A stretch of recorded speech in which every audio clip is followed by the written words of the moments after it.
안녕하세요. 저는 유치원생 딸아이를 홀로 키우고 있는 30대 엄마입니다.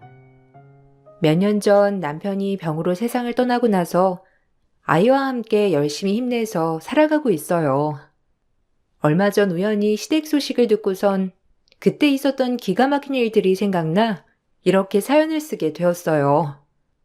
남편과는 20대 때 일하는 곳에서 만나 연애를 시작했어요. 저나 남편이나 넉넉하지 못한 가정에서 자랐고, 특히 남편은 시부가 일찍 돌아가시게 되면서 집 나간 시모 대신에 10살 넘게 차이 나는 동생을 고등학교 때부터 그렇게 10년 넘게 키워왔다고 하더라고요.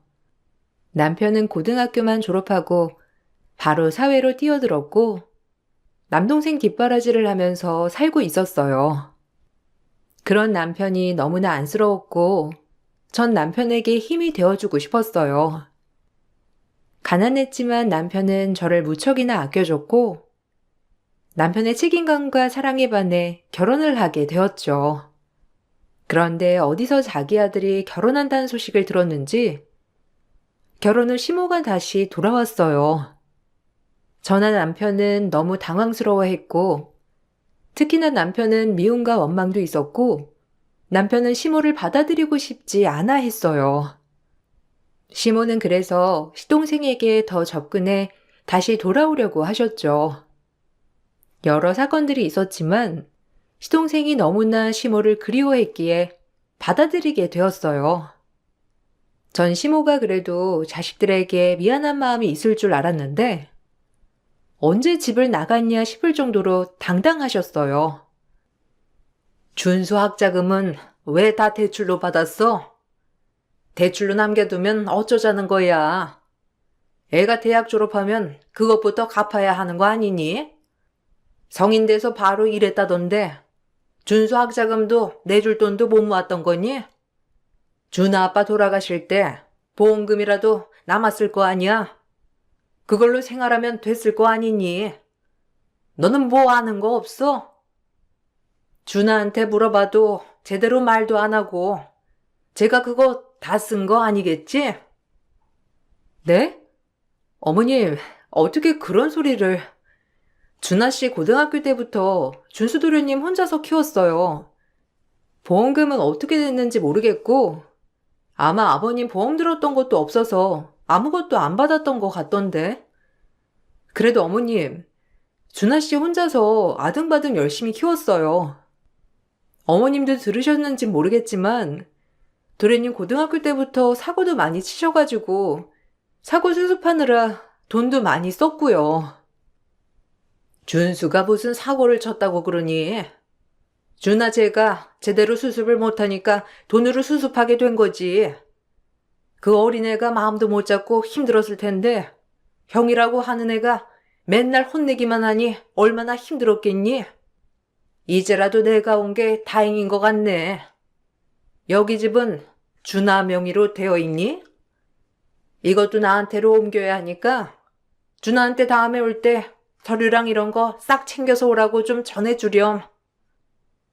시모가 다시 돌아오고 나서는 남편과 시동생 사이는 굉장히 어색해졌어요. 남편은 시모를 받아주고 싶어 하지 않았지만 시동생은 당연히 시모를 받아줘야 한다는 입장이었고 갈등이 점점 더 깊어갔죠. 특히나 시모는 남편이 10년 넘게 시동생을 돌봐왔던 것이 잘못됐다고 하셨어요. 그럴 때마다 남편과 크게 다투시기도 했지만 시모는 남편에게 미안한 마음은커녕 오히려 엄마를 무시한다면서 기분 나빠하셨죠. 원래 시동생과 남편이 같이 살고 있었는데 저희가 결혼하면서 셋이서 한 집에서 살다가 시모가 오고 나서는 저희가 어쩔 수 없이 나가 살게 되었어요. 명의는 남편 명의로 되어 있었지만 그것까지 넘겨주라는 시모 말을 듣고선 너무 어이가 없더라고요. 더 어처구니가 없는 건 시동생의 태도였어요. 어느 날인가 저희 집에 시동생이 찾아와 같이 밥을 먹었던 적이 있었어요. 형, 엄마한테 왜 집 명의 안 넘겨줘? 그래도 아빠 이름으로 돼 있었던 거 돌아가시고 형이 성인이고 첫째니까 형한테 넘겼던 거잖아. 솔직히 말하면 내가 그때 어려서 잘 모르는 것도 있고 따지고 보면 아빠가 남긴 재산 그게 유일한데 거기에 내 몫도 있는 거 아니야? 형이 우리 집에 신혼집 차리겠다고 했을 때도 나 기분 좋지 않았지만 그래도 좋은 게 좋은 거다 생각했어. 근데 이제 엄마가 왔으면 말은 달라지지. 뭐가 달라진다는 거야? 달라질 거 하나 없어. 그지? 아빠가 남긴 유일한 재산이야. 엄마 집 나간 거 아빠 돌아가시기 훨씬 전에 나가신 거고 찾으려고 백방 노력해도 한 번을 찾아오지도 소식 들려주지도 않았던 사람이 갑자기 이렇게 찾아와서 집을 달라는 건 말이 되고 나중에 네 몫이랑 같이 반 나눌 거야. 그니까 네 몫이니 달라고 하지 마라. 형, 어차피 이렇게 나와서 살고 있잖아. 이제 엄마랑 나랑 우리 집에서 사니까 명의는 넘겨줘도 되는 거 아니야? 나는 형이 이러는 게 너무 이해가 안 돼. 엄마가 이제라도 와서 엄마 노릇 하려고 하는데 형이 자꾸만 방해하고 있는 거잖아. 형도 힘들었지만 나도 힘들었어. 엄마가 빨리 돌아오기를 기다렸는데 이렇게 엄마가 용기 내서 돌아왔으면 형도 맞춰줘야 하는 거 아니야? 너 진짜 내가 왜 이렇게 반대하는지 몰라서 물어? 형이라고 엄마가 안 보고 싶었겠냐? 그런데 아빠 계셨을 때야 그랬다 치더라도 돌아가신 거 뻔히 알면서도 아는 건 그냥 우리끼리 알아서 살란 말 아니겠어? 지금껏 연락 한 통도 없고 외가에서도 우리 다 외면하기만 했는데 그걸 뻔히 알면서도 네가 어떻게 그런 식으로 말할 수가 있어? 너랑 이런 얘기하면서 다투는 것도 싫어. 나도 형이랑 이렇게 다투는 거 싫어. 그렇지만 앞으로 엄마랑도 잘 지내고 싶어. 그러니까 형이 좀 이해해줘. 형도 엄마 보고 싶었다며. 나는 앞으로 엄마랑 평생 살 생각이니까 형이 명의 엄마한테로 돌려주던지 해. 시동생은 당연히 시댁집 명의를 시모에게 주어야 한다고 했지만 남편은 끝까지 반대를 했어요. 무슨 꿍꿍이로 다시 돌아온 건지 모른다는 게 남편의 속마음이었습니다. 그도 그럴 것이 시모는 시부가 돌아가신 걸 애초에 알고 계시더라고요. 아마 소식은 계속 듣고 있었던 것 같은데 그 어린 자식들이 고생하며 살고 있는 걸 알면서 한 번을 들여다보지도 찾아오지도 않았었는데 갑자기 이렇게 찾아온 게 수상하다고 남편은 생각을 했어요. 결혼하고 얼마 안 있고 시모는 저를 호출했어요. 급하게 할 말이 있다면서 말을 꺼내셨죠. 아무리 그래도 시댁에는 주말마다 와서 들여다보고 해야 하는 거 아니니? 내가 그래도 준아 엄마고 시어머니인데 이렇게 한번 얼굴 보는 게 힘들었어요, 원. 이번에 준수 졸업하는 거 알지? 요즘은 졸업 선물도 크게 해준다던데 혹시 생각해 둔 거 있어? 네가 졸업 선물 고민하고 있을까봐 내가 좀 도와주려고 불렀어. 이런 건 네가 센스 있게 날 불러가지고 물어봐야지. 졸업 선물이요?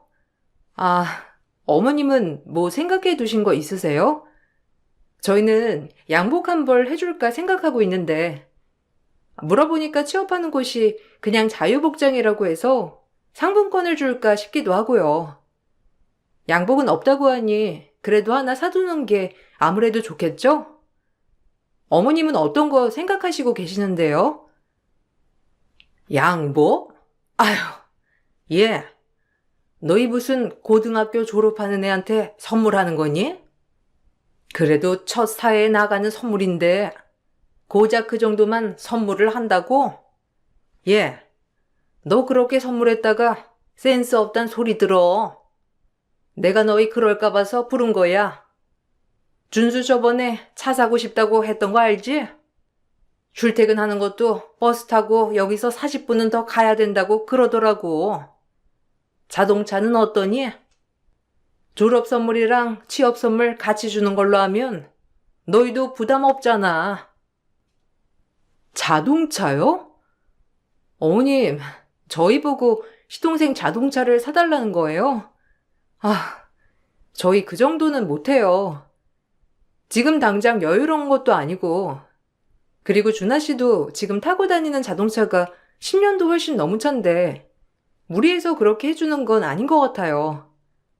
도련님도 사회 초년생이고, 나중에 스스로 모으고 벌어서 사는 게 더 낫지 않을까요?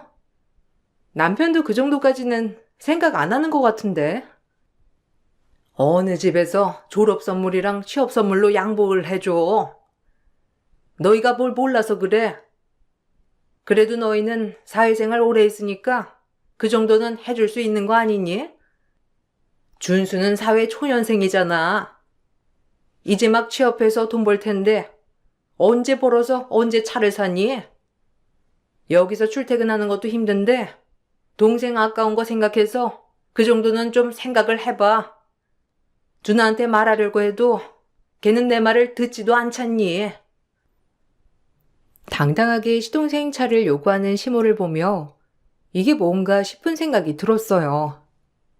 저희 사정을 뻔히 알면서도 차 한 대를 떡하니 해주라는 게 그냥 말이 안 되는 얘기였는데도 시모는 끝까지 차를 사달라고 하더라고요. 남편도 그 말을 듣고서는 상종할 가치도 없다고 했어요. 결국 차까지 사준 건 아니었지만 시동생은 무슨 얘기를 들었는지 저희한테 너무 서운해 하더라고요. 점점 저희와 시모, 시동생은 갈등이 많아졌고 서로 잘 만나지도 않게 되었어요. 시동생을 살뜰하게 챙겼던 남편도 점점 동생과 거리를 두더라고요. 그래도 저희는 최소한의 도리는 하려고 노력했는데 명절이나 어버이날 생신 때마다 용돈도 보내드리고 가끔씩 식사 자리도 마련했죠. 그때마다 시모는 시동생과 남편을 비교하면서 저희가 더 잘하기만을 바라셨어요. 이번에 준수가 보너스 받은 걸로 뭐 해줬는지 아니? 나 해외여행 가라고 비행기 티켓도 끊어주고 숙소도 잡아줬어.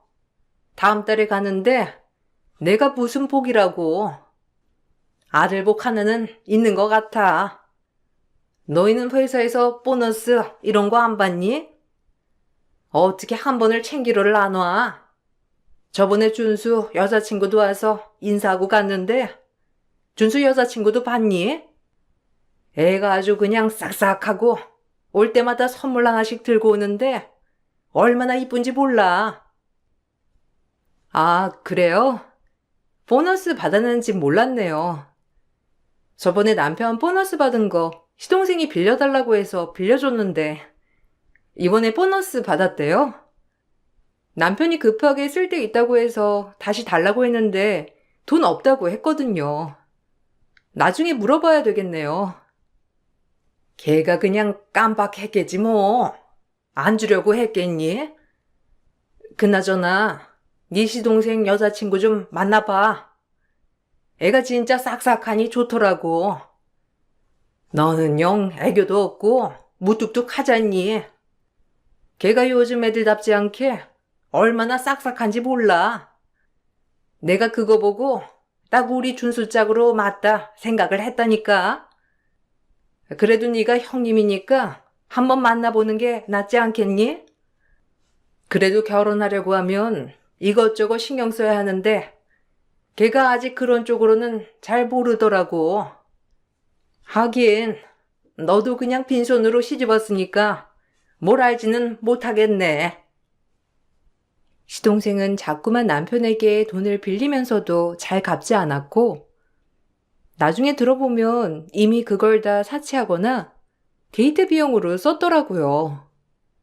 본인이 아쉬울 때만 남편에게 전화와서 온갖 애교를 부리면서 돈을 빌려갔는데 남편도 답이 없다는 걸 알면서도 하나밖에 없는 동생이니 어쩔 수 없이 들어주곤 했죠. 그래도 여자친구는 한 번 만나고 나서 오래 만나더라고요. 잘 만나다가 결혼을 하겠다고 하길래 남편은 결혼 비용을 지원해 주겠다고 했어요. 나중에 동서를 처음 만나게 됐을 때 동서는 당연하다는 듯이 저희가 집을 해줄 것처럼 생각을 하고 있었어요. 준수 씨가 형이랑 형수님 얘기를 얼마나 많이 했는지 몰라요. 어머님께서 사정이 있으셔서 잠깐 집을 비우셨을 때 형께서 다 돌봐주셨다면서요. 거의 부모나 다름없다고 해서 사실 누구보다 먼저 뵙고 싶었어요. 안 그래도 결혼 준비나 이런 거 어떻게 말씀을 드려야 하나 싶었는데 형께서 먼저 결혼 지원을 해주신다고 해서 정말 감사했어요. 우리 집 사정을 재수 씨가 아는지 모르겠지만 넉넉한 형편은 아니에요. 집은 어떻게 할 건지 지금 살고 있는 곳은 엄마가 같이 살고 계셔가지고 따로 집을 구하거나 아니면 엄마가 나오셔야 할 수도 있는데 그런 건 엄마랑 얘기를 해봐야 할 것 같네요. 결혼식장이나 아니면 신혼여행 비용을 저희가 부담을 할게요. 그래도 하나밖에 없는 동생 결혼하는데. 결혼식장 비용이요? 아, 저는 준수 씨가 집은 이미 마련이 되어 있다고 해서 형께서 그걸 준비해 주시는 줄 알았는데 그게 아니에요? 근데 하나밖에 없는 동생이라고 해서 전 되게 애틋할 줄 알았거든요. 어머님한테도 여쭤보니까 형께서 알아서 집이며 이런 거 다 해줄 거라고 걱정하지 말라고 하시던데 다 하는 말들이 다르네요. 뭔가 오해가 있었던 것 같은데 저희도 아직 전세 살고 있는데 동생 집까지 챙겨줄 여력은 안 됩니다. 대신 결혼식 비용이나 조금 더 하면 신혼여행 비용까지 보태줄 수 있어요. 신혼집은 지금 살고 있는 집에서 시작을 해도 상관은 없지만 아마 엄마 거처를 좀 고민을 해봐야 할 것 같네요. 아마 준수가 알아서 엄마랑 얘기를 하지 않을까 싶은데요. 동서는 남편이 집을 못 해준다는 말을 하자 바로 얼굴이 굳어졌어요. 알고 봤더니 그 누구도 우리가 집을 해오겠다고 말한 적이 없다더라고요. 처음에는 그냥 중간에 말 전달이 잘못되었구나 싶었는데 결혼을 하고 나서 동서의 실체가 점점 드러나니 원래 저런 사람이었다는 걸 알게 되었죠.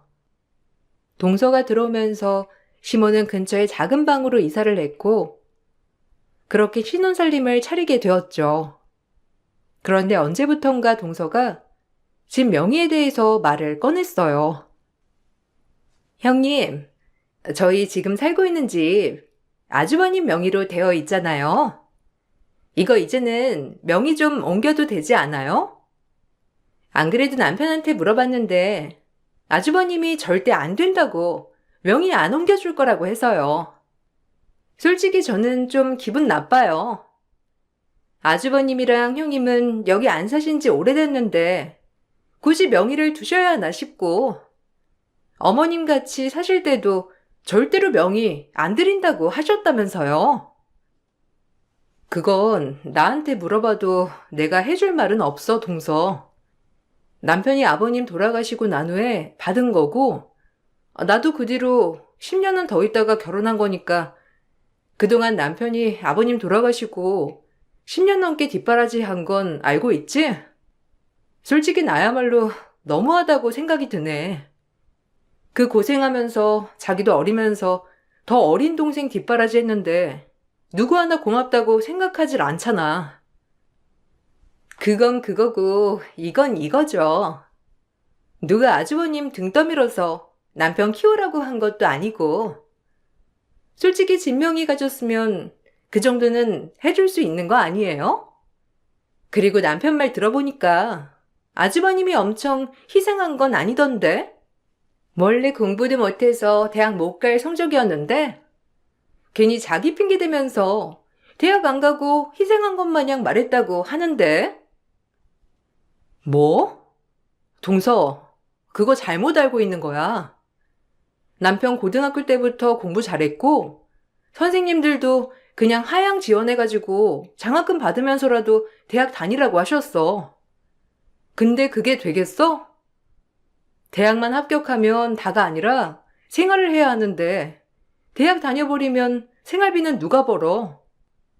고등학교 때 선생님들이 어느 정도 봐줬다고 하지만 대학 가서도 되겠냐고. 동서 그런 말 함부로 하지 마. 형님이야말로 제대로 알고 계신 거 맞아요? 남편은 절대 그런 거 아니라고 하던데. 원래 이 집 차지하려고 했었는데 어머님 나타나니까 그때부터 어머님 경계하느라고 지금도 사이 안 좋은 거라고 했어요. 형님부터 제대로 알아보고 말하세요. 동서의 말에 저는 깜짝 놀랄 수밖에 없었어요. 그동안 시모고 시동생이고 저희를 경계하고 싫어한다고는 생각했지만 그 이유일 거라고는 생각하지 못했거든요. 바로 유일한 재산인 집 때문에 그 두 사람은 저희를 미워했던 거였어요.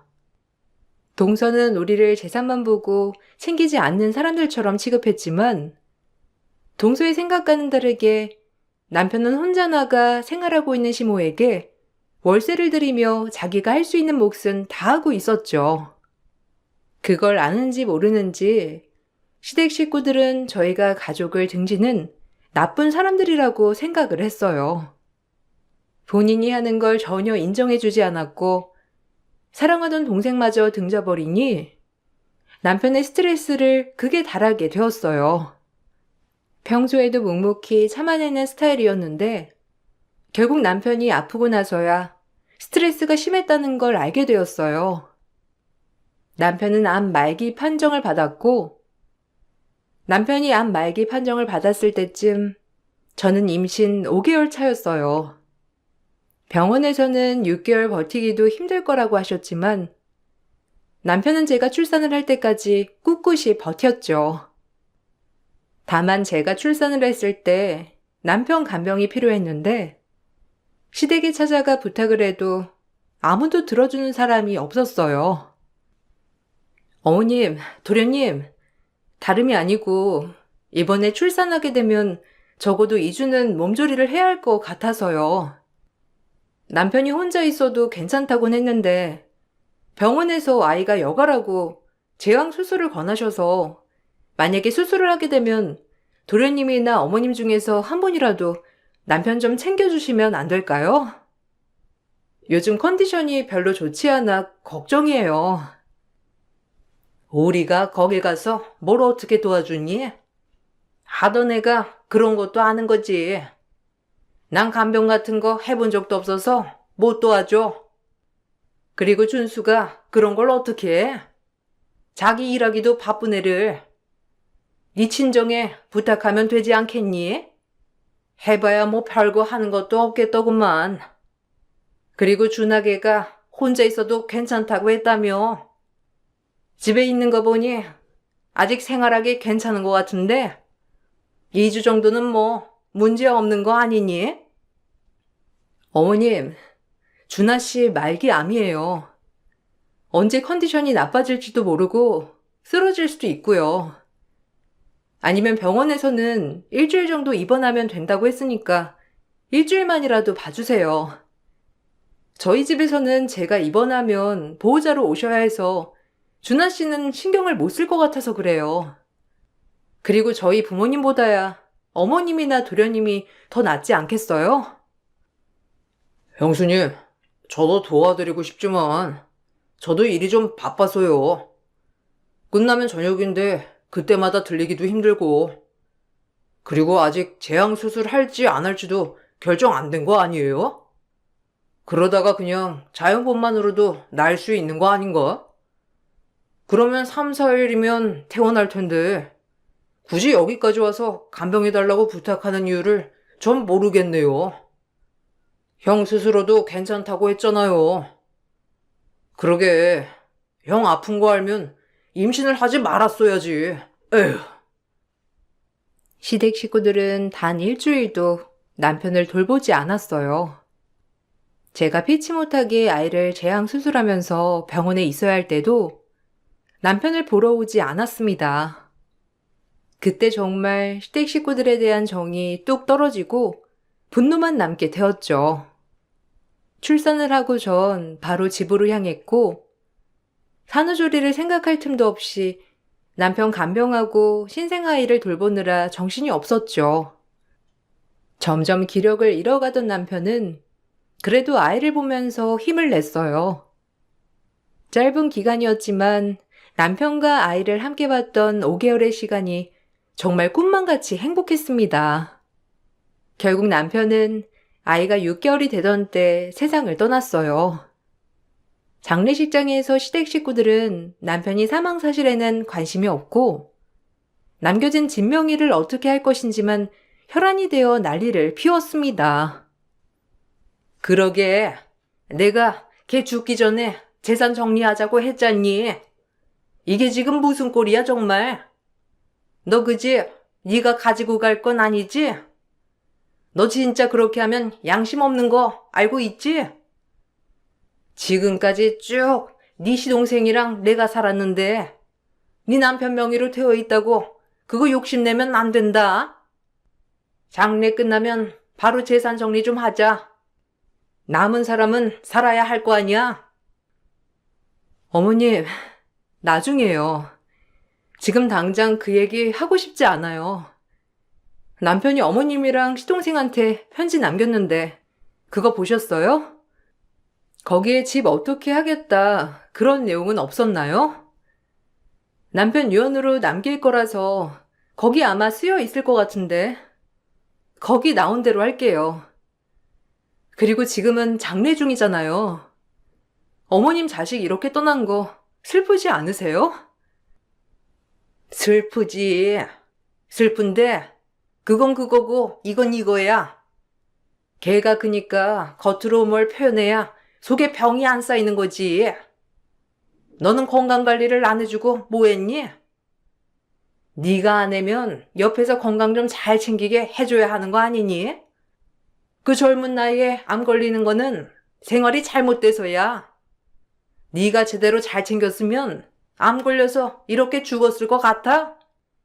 나 슬픈 거 생각하는 것보다 네 탓 좀 해라. 어머님, 그게 무슨 말씀이세요? 남편이 얼마나 스트레스 받았는지 모르세요? 허구한 날 맨날 월세 내야 한다고 연락은 오면서 남편 잘 살고 있는지 힘든 건 없는지 하나도 안 궁금해 하셨잖아요. 단지 돈은 언제 입금하는지 집 명의는 언제 바꿀 건지 그것만 물어보셨던 건 아세요? 시동생도 남편한테 매번 돈 빌리고 갚지도 않고 그러면서 바라는 건 많고 혼자서 얼마나 끙끙 앓았는지 아시냐고요.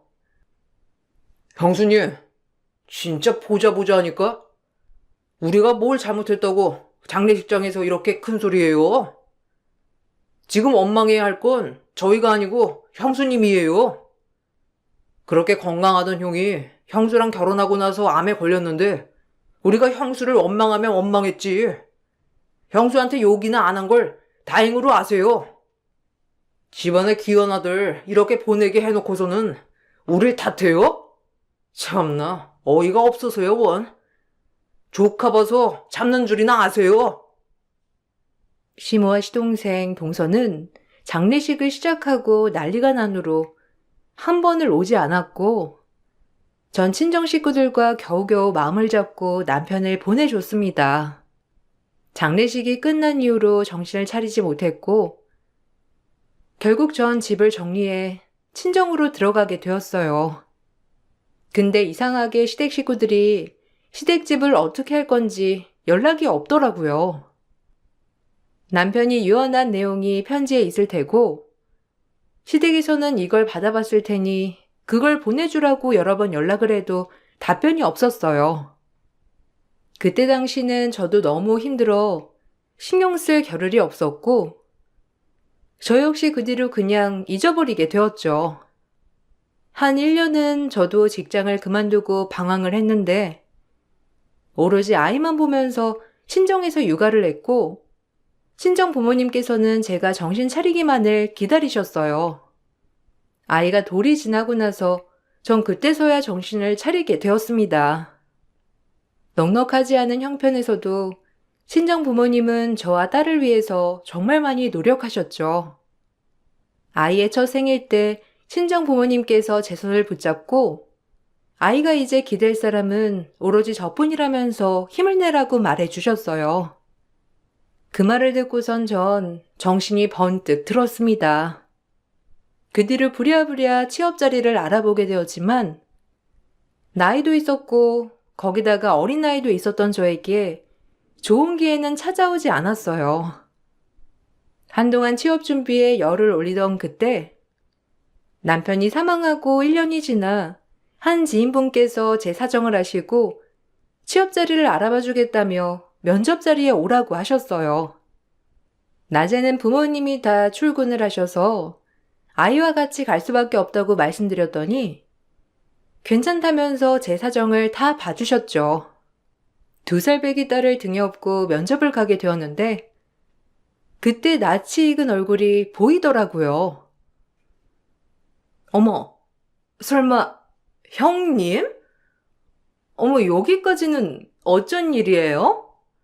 아주버님 죽고 나서는 집도 다 처분하고 사라졌다고 하던데. 뭐 설마 여기 면접 보러 오신 거예요? 와, 우리 회사가 이렇게 아무나 면접까지 붙이는 곳이었나? 등 뒤에는 뭐예요? 설마 아이까지 같이 데리고 면접 보러 온 거예요? 형님, 아무리 세상살이 모른다고 하지만 이건 좀 아니지 않아요? 아, 동서, 오랜만이야. 안 그래도 어머님이랑 도련님한테는 내가 연락을 계속 했었는데 내 연락은 받질 않으시네. 안 그래도 드릴 말씀도 있었는데 동서 만난 김에 동서한테 부탁해야 되겠다. 오늘 나 여기 면접 보러 왔어. 남편 떠나고 나서 직장이랑 다 정리했었거든. 이제 정신 차리고 취업해야지. 아직 어머님 전화번호 안 바뀌셨지? 내 전화는 통 안 받으시더라고. 형님 같으면 전화 받고 싶으시겠어요? 아들이 잘못됐는데 며느리가 예쁘겠어요? 그나저나 형님 여기에 취업하시려고요? 저도 여기 엄청 어렵게 들어왔는데 형님이 여길요? 뭐 청소직도 회사에서 뽑나? 아니 면접을 올 거면 좀 제대로 갖추고 와야지. 누가 미쳤다고 애엄마를 뽑아요. 동서는 절 보자마자 비웃으며 말했고 전 어쩔 줄 몰라 했어요. 그때 면접관석에서 저희 아이 얼굴을 봤는지 벌떡 일어서서 다가오더라고요. 동서는 그 사람 얼굴을 보더니 갑자기 정중하게 인사를 했는데 그 사람은 회사 이사였습니다. 사장님께서 부탁을 해 혹시 아이를 업고 있는 사람이 면접을 보러 오면 바로 사장실로 올려보내라고 했다며 저에게 사장실까지 안내를 해주셨어요. 그 모습을 보고 동서는 놀라 황당해 했었고 저에게 연락이 왔던 사람은 다름 아닌 이 회사 사장님이었어요. 남편이 고등학교 졸업하고 바로 들어갔던 회사는 작은 제조업을 운영하고 있었는데 그때 사장님께서 남편을 정말 아끼셨거든요. 그 제조업이 성장을 해 지역 내에서는 모르는 사람이 없을 정도로 큰 회사가 되었더라고요. 그동안 잘 지냈어요? 그때 결혼식 주례봐주고 나서 거의 10년 만에 보는 거죠? 준하랑은 저도 종종 만났었어요. 서로 바빠서 자주 본 건 아니었지만 저도 해외에 있기도 했고 부고 소식 듣고 장례식장 갔었는데 가족장으로 조용히 치른다고 하셔서 뵙지 못하고 왔네요. 재수 씨도 참 고생 많았어요. 아닙니다. 취업 자리 알아봐 주신다고 하셨던 게 사장님 회사인 줄은 몰랐어요. 준하 씨가 사장님이 해외로 나가셨다고 해서 그때도 해외에 계시겠구나 생각했었는데 제가 그때 정신이 없어서 사장님을 못 뵀나 봐요. 늦었지만 저희 주례도 봐주시고 준하 씨 직장 알아봐 주신 것도 도와주시고 장례식장도 찾아와 주셔서 정말 감사했습니다. 저한테 준하가 얼마나 소중한 사람인지 아시죠? 준하한테는 그보다 더한 것도 해줄 수 있죠. 해외로 사업 옮겼을 때 준하가 참 많이 도와줬거든요. 그 덕에 이 정도 큰 거나 마찬가지입니다. 여기서 제가 없을 때는 영업도 해주고 연결도 많이 해줬거든요. 준하 덕분에 성사된 거래가 많았죠. 바쁘단 핑계로 자주 못 만난 게 한이네요. 아프단 건 알고 있었는데, 그리고 준하가 하나 더 부탁을 한 게 있거든요. 재수 씨한테 바로 연락을 드리려고 했는데 이제야 하게 되었네요. 준하가 유언장을 작성해 뒀어요. 아시나요? 아마 시댁에도 보내고 했을 텐데 집은 다 정리가 되신 거죠? 유언장이요? 아니요. 시댁에 제가 말씀을 드려봤는데 제 연락을 전혀 받지 않으셨어요. 저도 남편 그렇게 가고 나서 정신도 못 차리고 이제야 이렇게 정신 차려서 혹시 남편 유언장 제가 볼 수 있나요? 남편을 친인 아들처럼 아껴주셨던 사장님은 남편이 부탁했다던 유언장을 저에게 보여주었어요. 그 내용을 보고 전 깜짝 놀랄 수밖에 없었습니다. 남편은 시댁집을 저에게 남긴다고 유언을 했죠. 아마 시댁 식구들은 유언장 내용을 보고서는 혹시라도 집을 뺏길까 싶어서 저의 연락을 피한 거였어요. 저는 바로 시댁으로 찾아갔지만 그 누구도 절 만나주지 않았어요. 결국 전 유언장 내용대로 이행하기 위해 소송을 준비했습니다. 사장님께서는 제가 법적 조치를 취하는데 적극적으로 도움을 주셨고, 당연히 시댁에서는 난리가 났죠. 지금까지 본인들이 살았으니 자신들의 집이라며 주장을 했습니다. 그렇지만 그 과정에서 집 수리하는 비용이며 전기세, 수도세 모두 남편이 내고 있다는 것이 밝혀지게 되면서 집은 그렇게 제 명의로 오게 되었어요. 시동생은 나가서 갈 곳이 없다며 저에게 부탁을 하더라고요. 형수님, 어떻게 말도 없이 바로 소송을 할 수가 있나요? 저희 이렇게 나가면 갈 곳 없어요. 어차피 형수님 여기 집 들어오실 것도 아니고 계속 친정에서 사시는 거 아니세요? 저희 명의 안 받을 테니 여기서 그냥 살게만 해주세요. 다른 거 부탁드리진 않겠습니다. 솔직히 형 죽고 나서 보험금이며 뭐 달라고 한 것도 아니잖아요.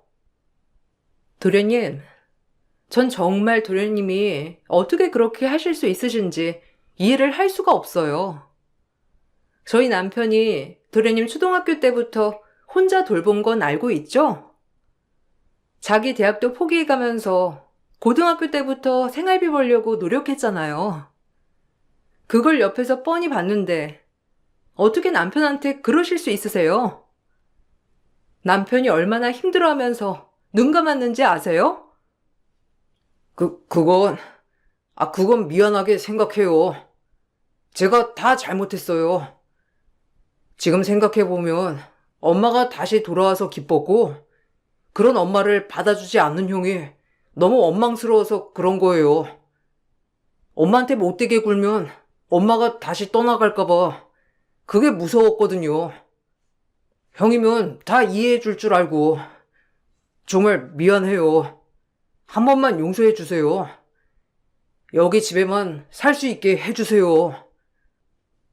아니요. 절대 그럴 수 없어요. 남편은 끝까지 가족이라고 놓지 못했지만 전 더 이상 당신들이랑 가족이 아니거든요. 남편이 그렇게 기회를 줬던 걸 날린 건 당신들이에요. 전 절대 그렇게 못하니까 당장 그 집에서 짐 빼요.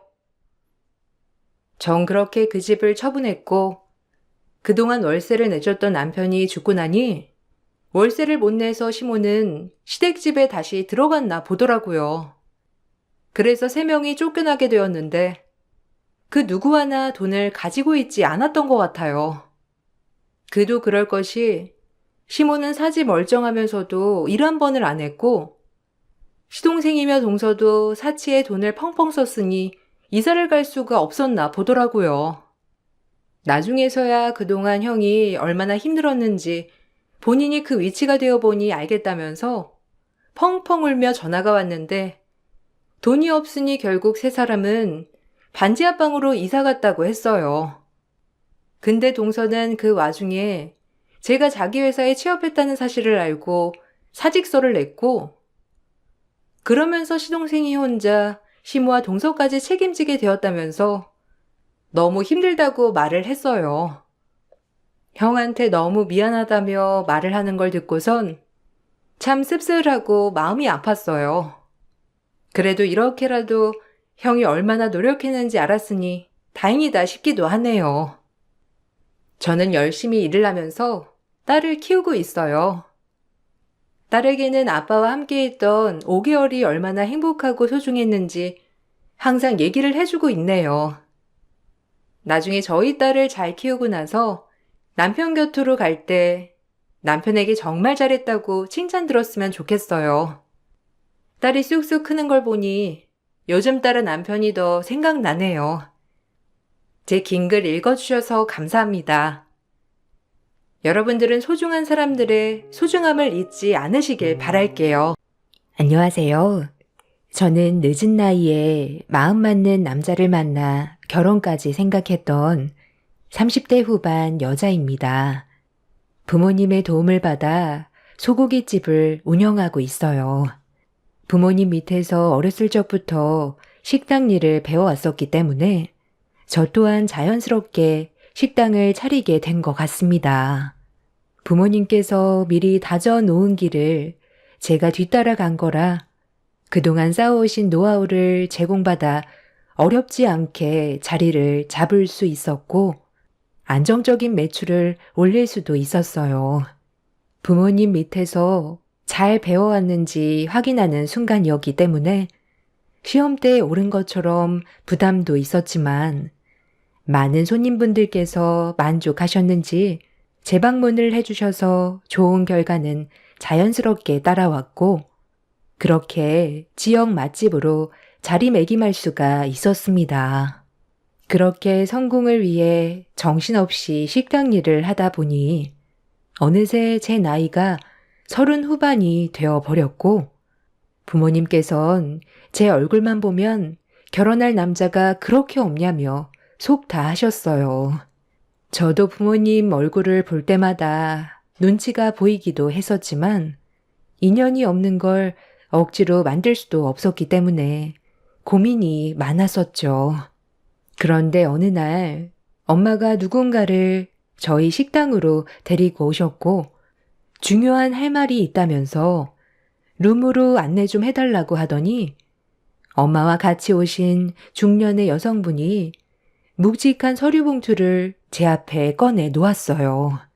무슨 상황인지 전혀 알지 못하던 상태라 어리둥절하면서 일단 서류를 꺼내 봤는데 그 안에는 상당히 많은 남자분들의 사진이 들어간 이력서 같은 거였습니다.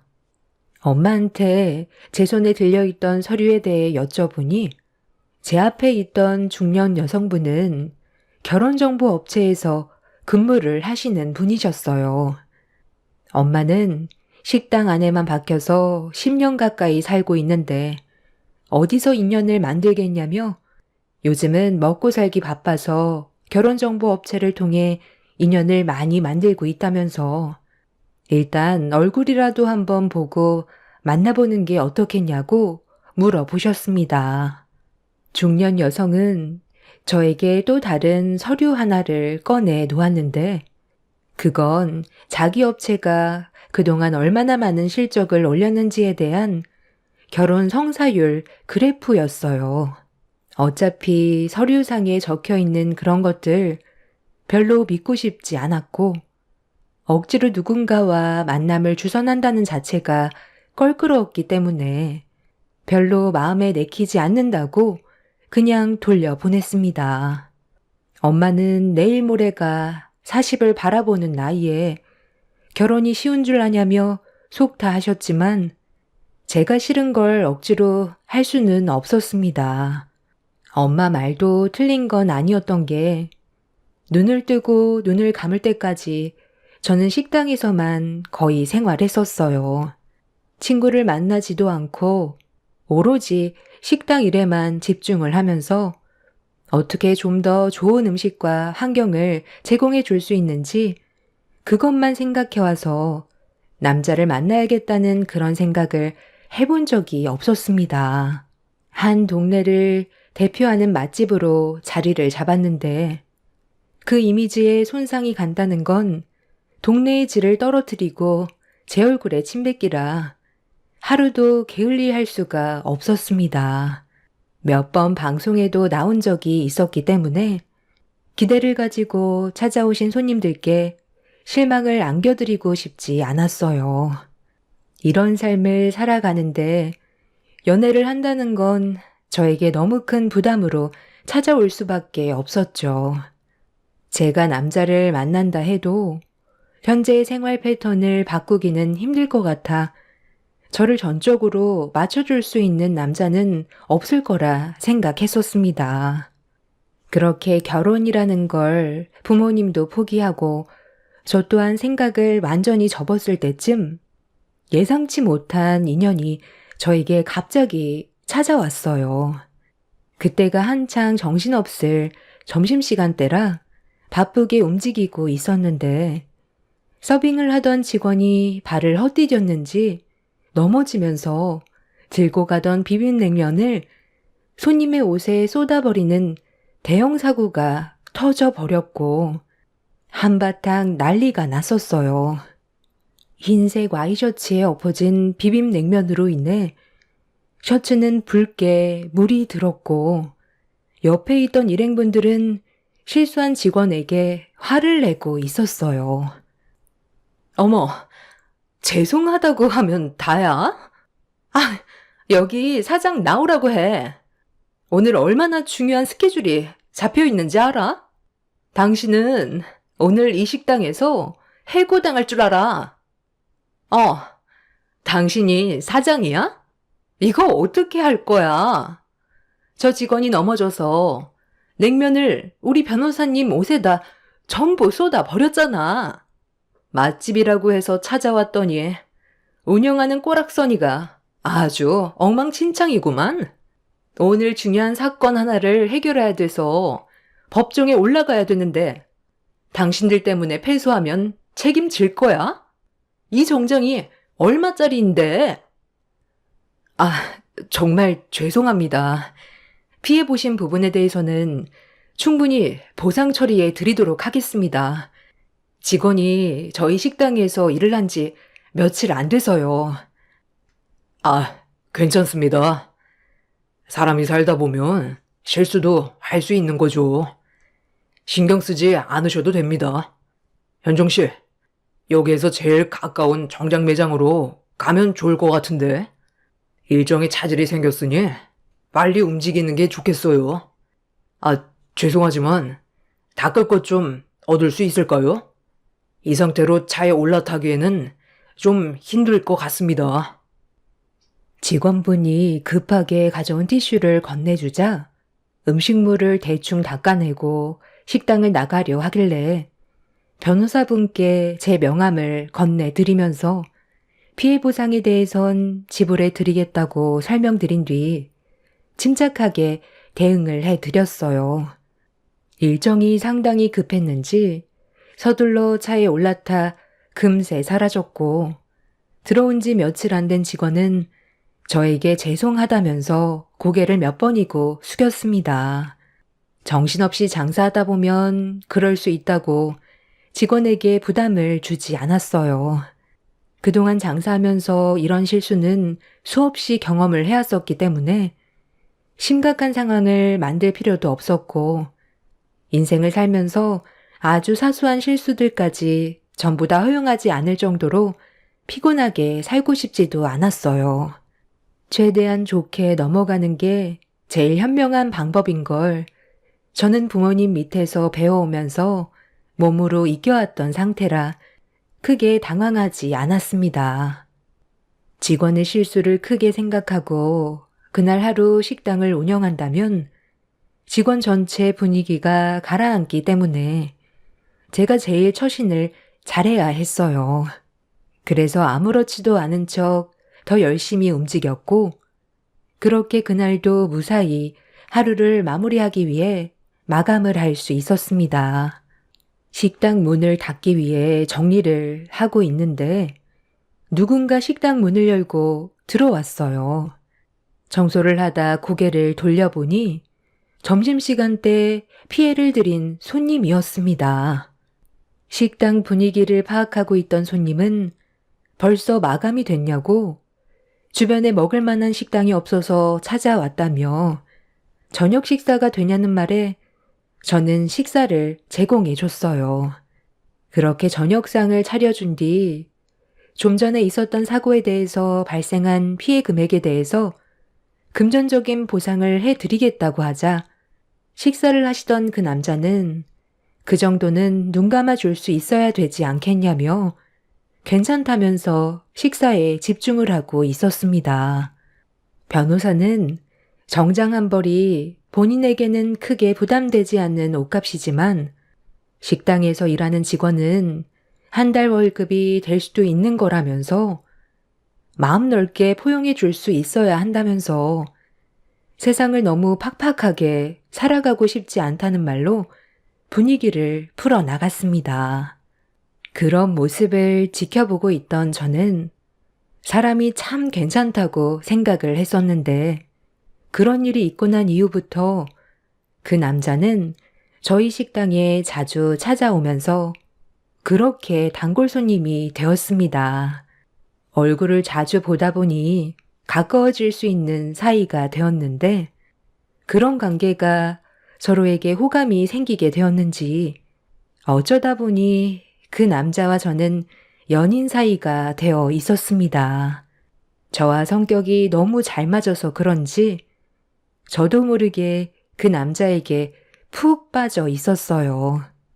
비슷한 성격을 가진 사람을 찾기란 식당 일을 하는 저에게는 하늘의 별 따기나 마찬가지였는데 이런 사람이 제 옆에 있다는 것만도 정말 고마운 일이었습니다. 그렇게 서로 알고 지낸 지 한 3개월 정도 시간이 지났을 시점에 그 남자가 갑자기 저에게 결혼에 대한 얘기를 꺼냈어요. 서로 알아간 지 3개월밖에 안 된 상황이라 좀 당황스럽긴 했었습니다.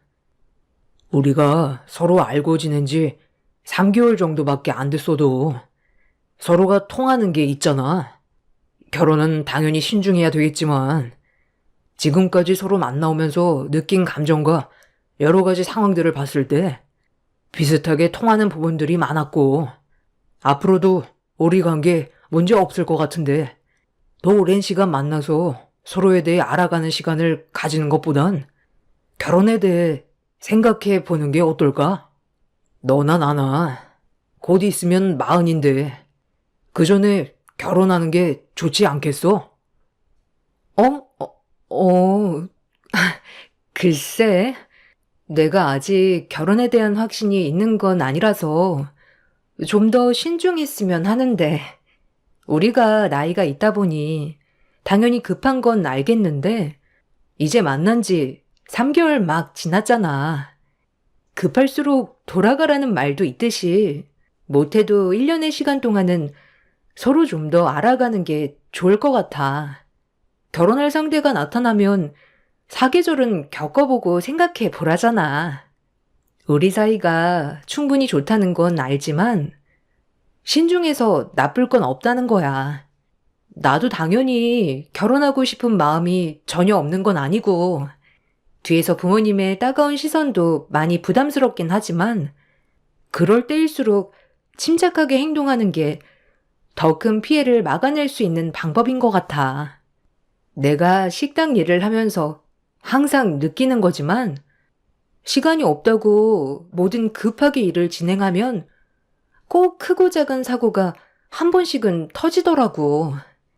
그래서 급할수록 돌아가려는 거야. 내 마음 이해 못 해주는 거 아니지? 그 사람과 저는 한참 동안 진지하게 대화를 이어나갔어요. 결혼이라는 게 사랑하는 사람과 평생 행복하게 살면 좋겠지만 그 선택이 평생을 후회할 만큼 잘못된 선택일 수도 있기 때문에 제 인생에 오점을 남기지 않기 위해 좀 더 침착할 필요가 있었습니다. 제가 모르는 또 다른 무언가가 저를 힘들게 할 수도 있다는 그런 두려운 마음이 더 컸던 것 같아요. 그 사람도 그런 제 의견을 존중해 주었지만 그때 나눴던 대화에서 서로가 생각하는 차이가 있어서 그런지 저에게 실망한 듯한 얼굴이 표정에서 보였습니다. 그래도 제 입장에 대해 이해해 줄 거라 생각했었고 저희는 다시 금세 예전처럼 좋은 사이로 지내고 있었는데 어느 날 그 사람이 갑자기 저녁에 누군가를 식당으로 모시고 왔어요. 서로 얼굴을 마주한 순간 저는 단번에 남자친구의 어머니라는 걸 알 수 있었고 갑작스러운 돌발 행동에 놀란 저는 최대한 침착하게 대응을 하면서 남자친구한테 어떻게 된 일이냐고 물어보자 갑자기 사무실로 찾아왔는데 저녁 한 끼 대접하지 않고 어떻게 그냥 돌려보내냐면서 그나마 제가 장사하는 식당이 근처에서 제일 좋은 것 같아 모시고 온 거라고 이해해달라며 룸 안으로 들어갔어요. 제가 이미 누군지도 알고 있는 듯한 표정이셨고 남자친구의 어머니는 식당 안의 분위기를 살펴보면서 음식을 주문하셨습니다. 제가 직접 주방에 들어가 식사 준비를 하려고 했는데 저와 대화 좀 하고 싶다면서 자리에 앉아보라는 말에 직원에게 음식 주문을 부탁한 뒤 남자친구의 어머니와 얼굴을 마주보고 앉았습니다. 말 안 해도 내가 누군지 알겠죠? 일단 분위기가 서로 어색한 것보단 자연스러운 게 좋으니까 말은 편히 하도록 할게요. 식당에 꽤 신경을 많이 쓰는 것 같네. 먼지 하나 없이 아주 깨끗하게 잘 운영하고 있는 걸로 봐선 보통 성격은 아닌 것 같아. 거의 완벽주의자에 가까운 것 같은데 내가 그동안 살면서 별의별 고깃집은 다 가본 것 같은데 보통 테이블이나 의자에 기름 먼지가 튀어서 끈적거리는 경우가 많거든. 여기는 어떻게 테이블 위에 끈적거림이 하나도 느껴지지가 않네. 손님들 접대하기에도 나쁘지 않은 분위기에 방음도 잘 되고 이 정도 퀄리티를 이끌어가는 게 쉽지 않았을 텐데 나이에 비해 꽤 많은 걸 배웠나 봐. 내가 대충 듣기론 부모님 밑에서 어렸을 적부터 식당 일을 배웠었다면서 부모님께서도 고깃집을 운영한다지? 이런 고깃집은 한 달에 얼마 정도 매출이 나오나? 민감한 부분이면 말 안 해줘도 되지만 그래도 손님들이 꽉 차 있는 걸로 봐선 적지 않은 매출을 올릴 것 같은데 내 아들 직업은 알고 있지? 변호사로 일을 하고 있기 때문에 어느 정도 급에 맞는 그런 배우자를 찾고 있었거든. 식당 하나 운영한다고 해서 별로 관심 없었는데 그래도 꽤 진지하게 만나고 있는 것 같아서 어떤 사람인지 궁금해서 온 것뿐이니까 너무 부담스럽게 생각하지 말고 편하게 엄마처럼 생각해 줬으면 좋겠어. 내가 말라서 불편한 건 아니지? 둘이서 결혼 얘기까지 오고 갔다고 하는데 아직 시간이 더 필요하다며? 신중해서 나쁠 건 없지만 그 기간이 오래돼도 좋지 않다는 거 알지? 네. 저도 잘 알고 있어요. 서로에 대해 좀 더 알아가고 싶어서 그런 거고, 그 마음이 확고하다면 결혼은 망설일 생각은 없어요. 일단 식사 나왔으니 편하게 식사하시고 필요하신 거 있으시면 말씀하세요. 제가 홀 쪽을 살펴야 돼서 나가봐야 할 것 같거든요. 제가 있으면 불편하실 것 같기도 하고. 그럼 식사 먼저 편하게 하세요. 잠깐만. 내가 조만간 지인분들 식사를 대접해 드려야 할 것 같은데 미리 준비 좀 해줄 수 있나? 한 20명쯤 되니까 그 정도 수용할 수 있는 룸으로 부탁할게. 남자친구의 어머니는 제 식당이 마음에 들었는지 단체 손님을 데려오기 위해 준비해 달라며 좋게 웃으면서 말씀을 하셨어요. 그렇게 모난 성격을 가지신 분은 아닌 것 같아 보였고 침착하고 많이 배우신 분 같아 보였습니다.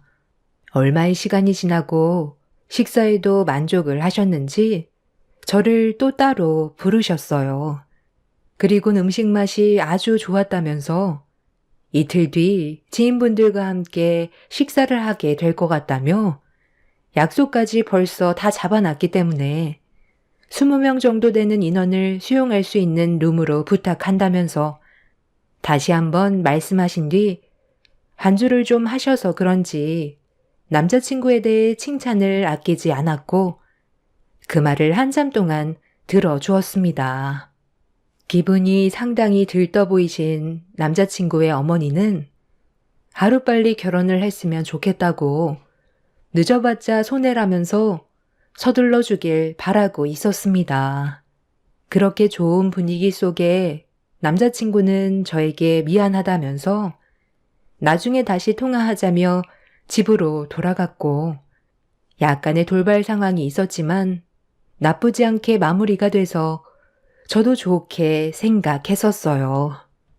그런데 제가 생각했던 거와 다르게 며칠 뒤 남자친구의 어머니의 예상치 못한 행동에 분위기는 순식간에 안 좋아졌고 걷잡을 수 없을 만큼 심각한 상황으로 이어졌어요. 저희 식당으로 손님들을 데려오신다고 하셔서 기다리고 있었는데 갑자기 일정이 바뀌었다면서 저를 급하게 부르셨어요. 문자로 위치를 보내주시길래 확인해보니 멀지 않은 곳이었고 어떤 상황인지 몰라 확인을 해보기 위해 차를 타고 남자친구 어머니가 부른 장소로 향하게 되었습니다. 그렇게 도착을 하니 그곳은 고급 등심집이었어요.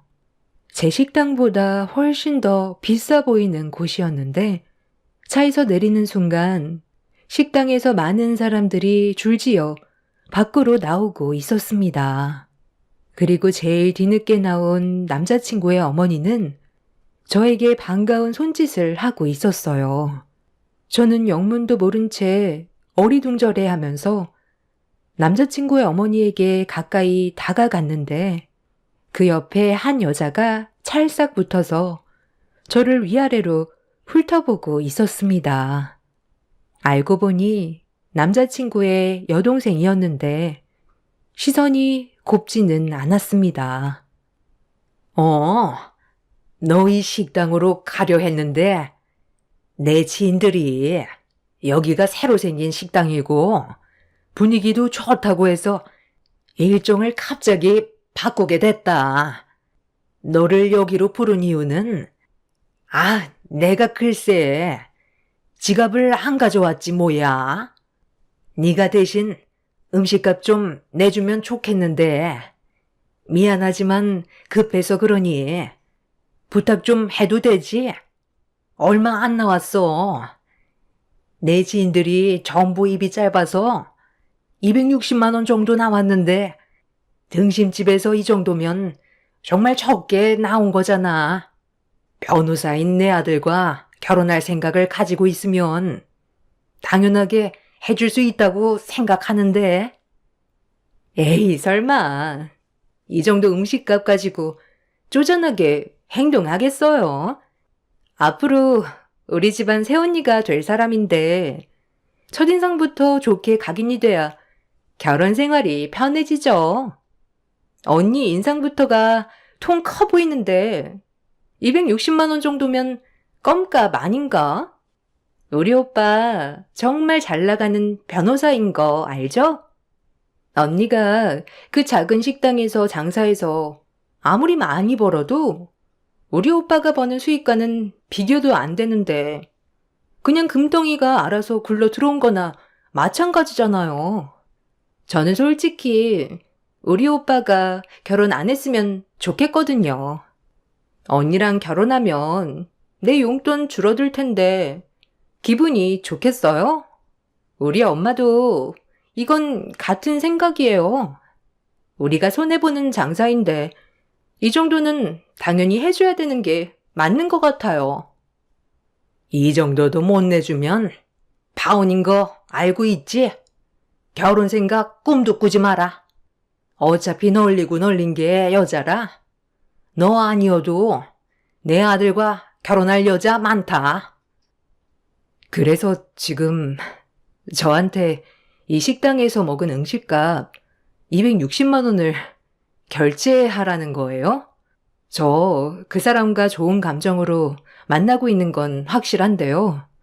그렇다고 결혼을 하겠다는 생각을 가진 건 아직 아니거든요. 벌써부터 이런 식으로 행동하시면 앞으로는 저에게 어떻게 하실지 충분히 알 수 있을 것 같네요. 저희 식당에서 모임을 가지면 무상으로 제공받는데 그것도 배 아파서 제 주머니에서 돈 나가게 하려고 이쪽으로 계획을 바꾸신 거예요? 저희 식당에 오셔서 식사하셨어도 결제 금액에 대해서는 당연히 받을 생각이었습니다. 그게 서로에 대한 예의 아니겠어요? 방금 식사하고 나온 금액에 대해서는 알아서 결제하시는 게 좋겠네요. 저는 할 말 끝났고 더는 대화할 가치가 없어 보여서 그만 돌아가겠습니다. 당신같이 자기 아들 내세워서 뭐라도 하나 뜯어 먹으려는 그런 심보를 가진 사람들 때문에 아들의 인생을 가로막고 있는 거예요. 결혼할 생각 조금도 없으니까 다시는 얼굴 볼 일 없었으면 좋겠네요. 초장에 어떤 사람들인지 알려주셔서 감사합니다. 그 자리에서 뒤돌아 가려고 하는데 갑자기 남자친구의 어머니가 제 팔을 붙잡더니 본인이 생각하고 있던 계획과 좀 다르게 흘러간다고 생각했는지 변호사 남편 얻고 싶은 생각 없냐면서 기회는 쉽게 오지 않는 거라고 두 번의 기회는 주어지지 않는다고 되려 저를 압박하기 시작했어요. 그 사람을 진심으로 사랑을 했었지만 뒤에 있는 배경도 중요한 거기 때문에 단번에 거절을 했고 결혼하지 않겠다고 확실하게 의사를 밝혔어요. 그러자 옆에 있던 남자친구의 여동생이 잘난 거 하나 없는 주제에 꼴에 비싼 척 한다면서 시비를 붙였고 갑자기 저희 부모 욕을 하기 시작했어요. 다른 건 다 참고 넘어가도 부모 욕을 한다는 건 도저히 참을 수가 없었던 저는 뒤돌아 남자친구 여동생의 뺨에 손을 올리려 했는데 그 순간 뒤에서 누군가 저를 외쳐 불렀습니다. 흥분한 상태에서 고개를 돌려보니 식당에 새로 들어와 일을 하던 직원이었어요. 그리곤 저에게 급하게 뛰어오면서 드릴 서류가 있다며 저에게 서류 봉투를 건네주었습니다. 무슨 영문인지 알지 못했던 저는 서류 봉투 안에 있던 서류를 꺼내 들었는데 두 눈으로 내용을 확인하는 순간 온몸에 소름이 돋았고 너무 큰 충격을 받아 저는 제대로 서 있을 힘조차 남아있지 않았어요. 제가 들고 있던 서류는 결혼정보업체 서류였고 저와 그동안 만나왔던 그 사람은 결혼정보업체에 등록이 되어 있는 남자였습니다. 그리고 저와 함께 일을 해오던 직원이 죄송하다며 고개를 푹 숙인 채 갑자기 눈물을 쏟아내기 시작했어요. 사장님, 정말 죄송해요. 저도 처음엔 어떤 일인지 잘 알지 못해서 큰돈을 준다는 구인 광고를 보고 일단 신청을 했던 것 뿐이었어요. 중간 역할만 잘해주면 그러면 된다는 말에 저는 시키는 대로 했을 뿐이에요. 사장님이 만나고 계신 그 남자분한테 사장님이 어떤 성격이고 뭘 좋아하는지부터 모든 것들을 제가 뒤에서 지켜보면서 두 분의 결혼을 성사시키기 위해 계속해서 그 남자분께 정보를 제공해 줬었어요. 결혼정보업체 사장님이 결혼만 성사가 된다면 그에 따른 인센티브도 두둑히 챙겨준다는 말에 끝까지 붙잡고 있었는데 며칠 전에 잠깐 결혼정보업체 대표님을 만났을 때 그 옆에 사장님과 만나고 있던 남자친구분이 사장님이 마음에 들지 않는다면서 다른 여자로 바꿔달라며 불만을 털어놨었어요. 좀 더 재산이 많고 급이 높은 여자를 만나길 원한다고 했지만 업체 대표님은 두 분의 결혼을 꼭 성사시키고 싶어 했어요. 그 이유는 사장님 어머니께서 직접 남자분을 지목했었고 둘의 결혼이 성사된다면 그에 따른 보상금을 챙겨주겠다는 말 때문에 설득을 시키려 했지만 남자친구분께서 사장님을 마음에 들어하지 않아 이미 마음을 접은 상태였어요. 아마 지금 전화하면 받지 않을 거예요. 그리고 저 두 사람은 사장님한테 음식값 받아 먹은 뒤 남자친구분이 헤어짐 통보를 할 때 잠적하려고 계획까지 하고 있었어요. 본인들이 투자한 시간이 아깝다면서 보상을 받아야겠다고 어제 제 앞에서 남자친구분이 저분들과 통하는 거 전부 다 들었어요. 처음엔 돈 때문에 시작했었는데 양심에 걸려서 더는 못하겠어요. 이용만 당하는 사장님이 너무 불쌍해서 이거 결혼정보업체 사무실에서 몰래 가지고 나온 거예요. 사장님 어머님께서 직접 신청하시고 결혼하는 데까지 전부 계획을 준비하신 거라 확인해 보시면 알 거예요. 거기 사장님 성격부터 해서 사소한 것들 전부 다 기록되어 있어요. 추가로 건네받은 서류에는 저희 엄마가 제가 어떤 성격인지부터 시작해서 모든 정보들이 전부 다 들어 있었어요. 저도 그동안 몰랐던 버릇들까지 세세하게 기록이 되어 있었고 저와 만남을 가지고 있던 남자친구는 결혼정보업체의 사람으로 저와 매칭을 시켜서 결혼을 하려고 접근을 했던 거였습니다. 냉면 그릇을 쏟을 때부터가 계획의 시작이었고 저를 향하고 있던 그런 마음은 진심이 아닌 전부 거짓으로 결혼을 하기 위한 계획일 뿐이었어요. 그동안 결혼을 못했던 이유가 여러 가지 있었겠지만 이런 식으로 저에게 접근한 것도 모자라 본인이 마음에 들지 않는다고 변심으로 인해 그동안 투자한 시간이 아까워서 음식값으로 제공을 받으려 했던 그런 악한 심보를 듣게 된 순간 너무 큰 배신감과 충격에 그 자리에서 주저앉아 버렸습니다. 저는 그 자리에서 그 사람들의 일가족을 경찰에 사기죄로 신고를 했고 제가 받은 피해에 대해 법적 처벌을 진행했어요. 모든 사실을 알면서 숨기고 있었던 직원의 얼굴을 보던 그 사람들은 돈을 받아놓고 배신했다면서 길거리에서 난장판을 만들어 놨었네요. 이 문제로 저희 부모님이 경찰서로 찾아오셨고 저와 잠깐 만남을 가졌던 남자친구도 경찰서로 소환이 되었습니다.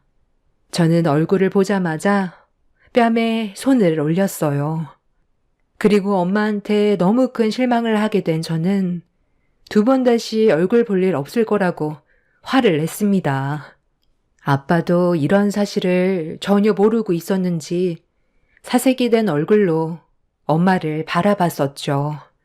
엄마의 이기적인 행동 때문에 제 인생을 송두리째 망치려 했던 잘못된 계획이 부른 처참한 결과였고, 이 문제가 있고 난 이후 제 주변에 있는 사람들이 진실한 사람들인지 헷갈릴 정도로 사람 만나는 걸 두려워하기 시작했습니다.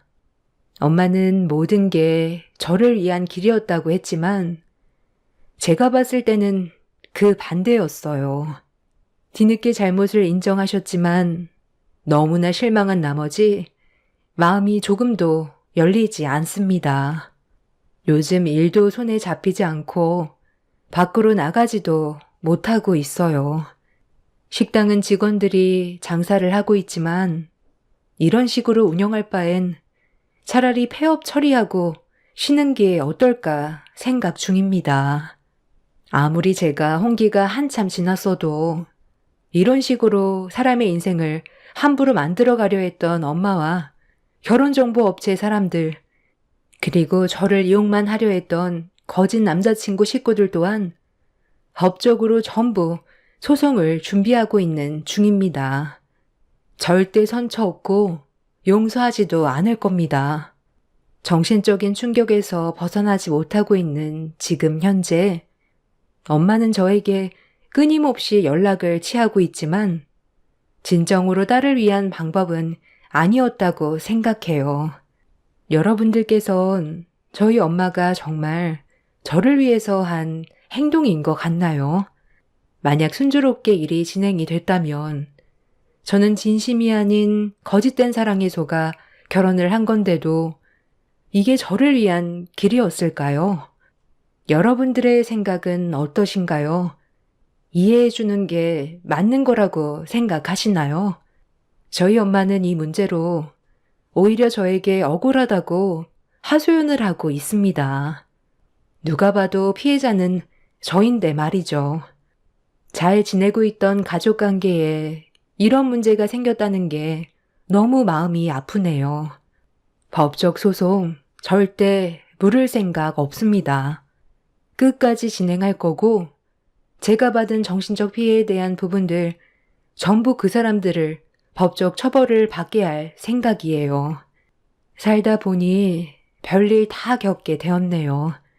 제 사연 들어주시는 여러분들의 삶은 가식과 거짓이 아닌 진실한 마음으로 인간관계를 유지하시길 바랍니다. 감사합니다. 안녕하세요. 언제 어디서나 좋은 생각은 좋은 행동을 불러온다고 생각하고 살고 있는 여성이에요. 오늘은 늘 듣기만 하다 특별히 제 이야기를 한번 해볼까 해요. 제 인생은 평범했어요. 그냥 홍기가 차서 그때 만나고 있던 지금의 남편과 결혼을 했고, 결혼을 하고 보니 시어른들도 굉장히 좋으신 분들이라 굴곡 없는 삶을 살아왔죠. 그리고 그때가 제 인생의 전성기였는지 하고 있는 것들이 모두 잘 되었답니다. 친정은 제가 어렸을 때부터 가구 공장을 했었기 때문에 전 미술을 전공하여 친정 부모님을 도와 가구 디자인을 하고 있었거든요. 작게 하던 공장이 저의 성취욕으로 인해 점점 확장되어 갔었죠. 너 덕분에 매출이 엄청 올랐어. 고맙다.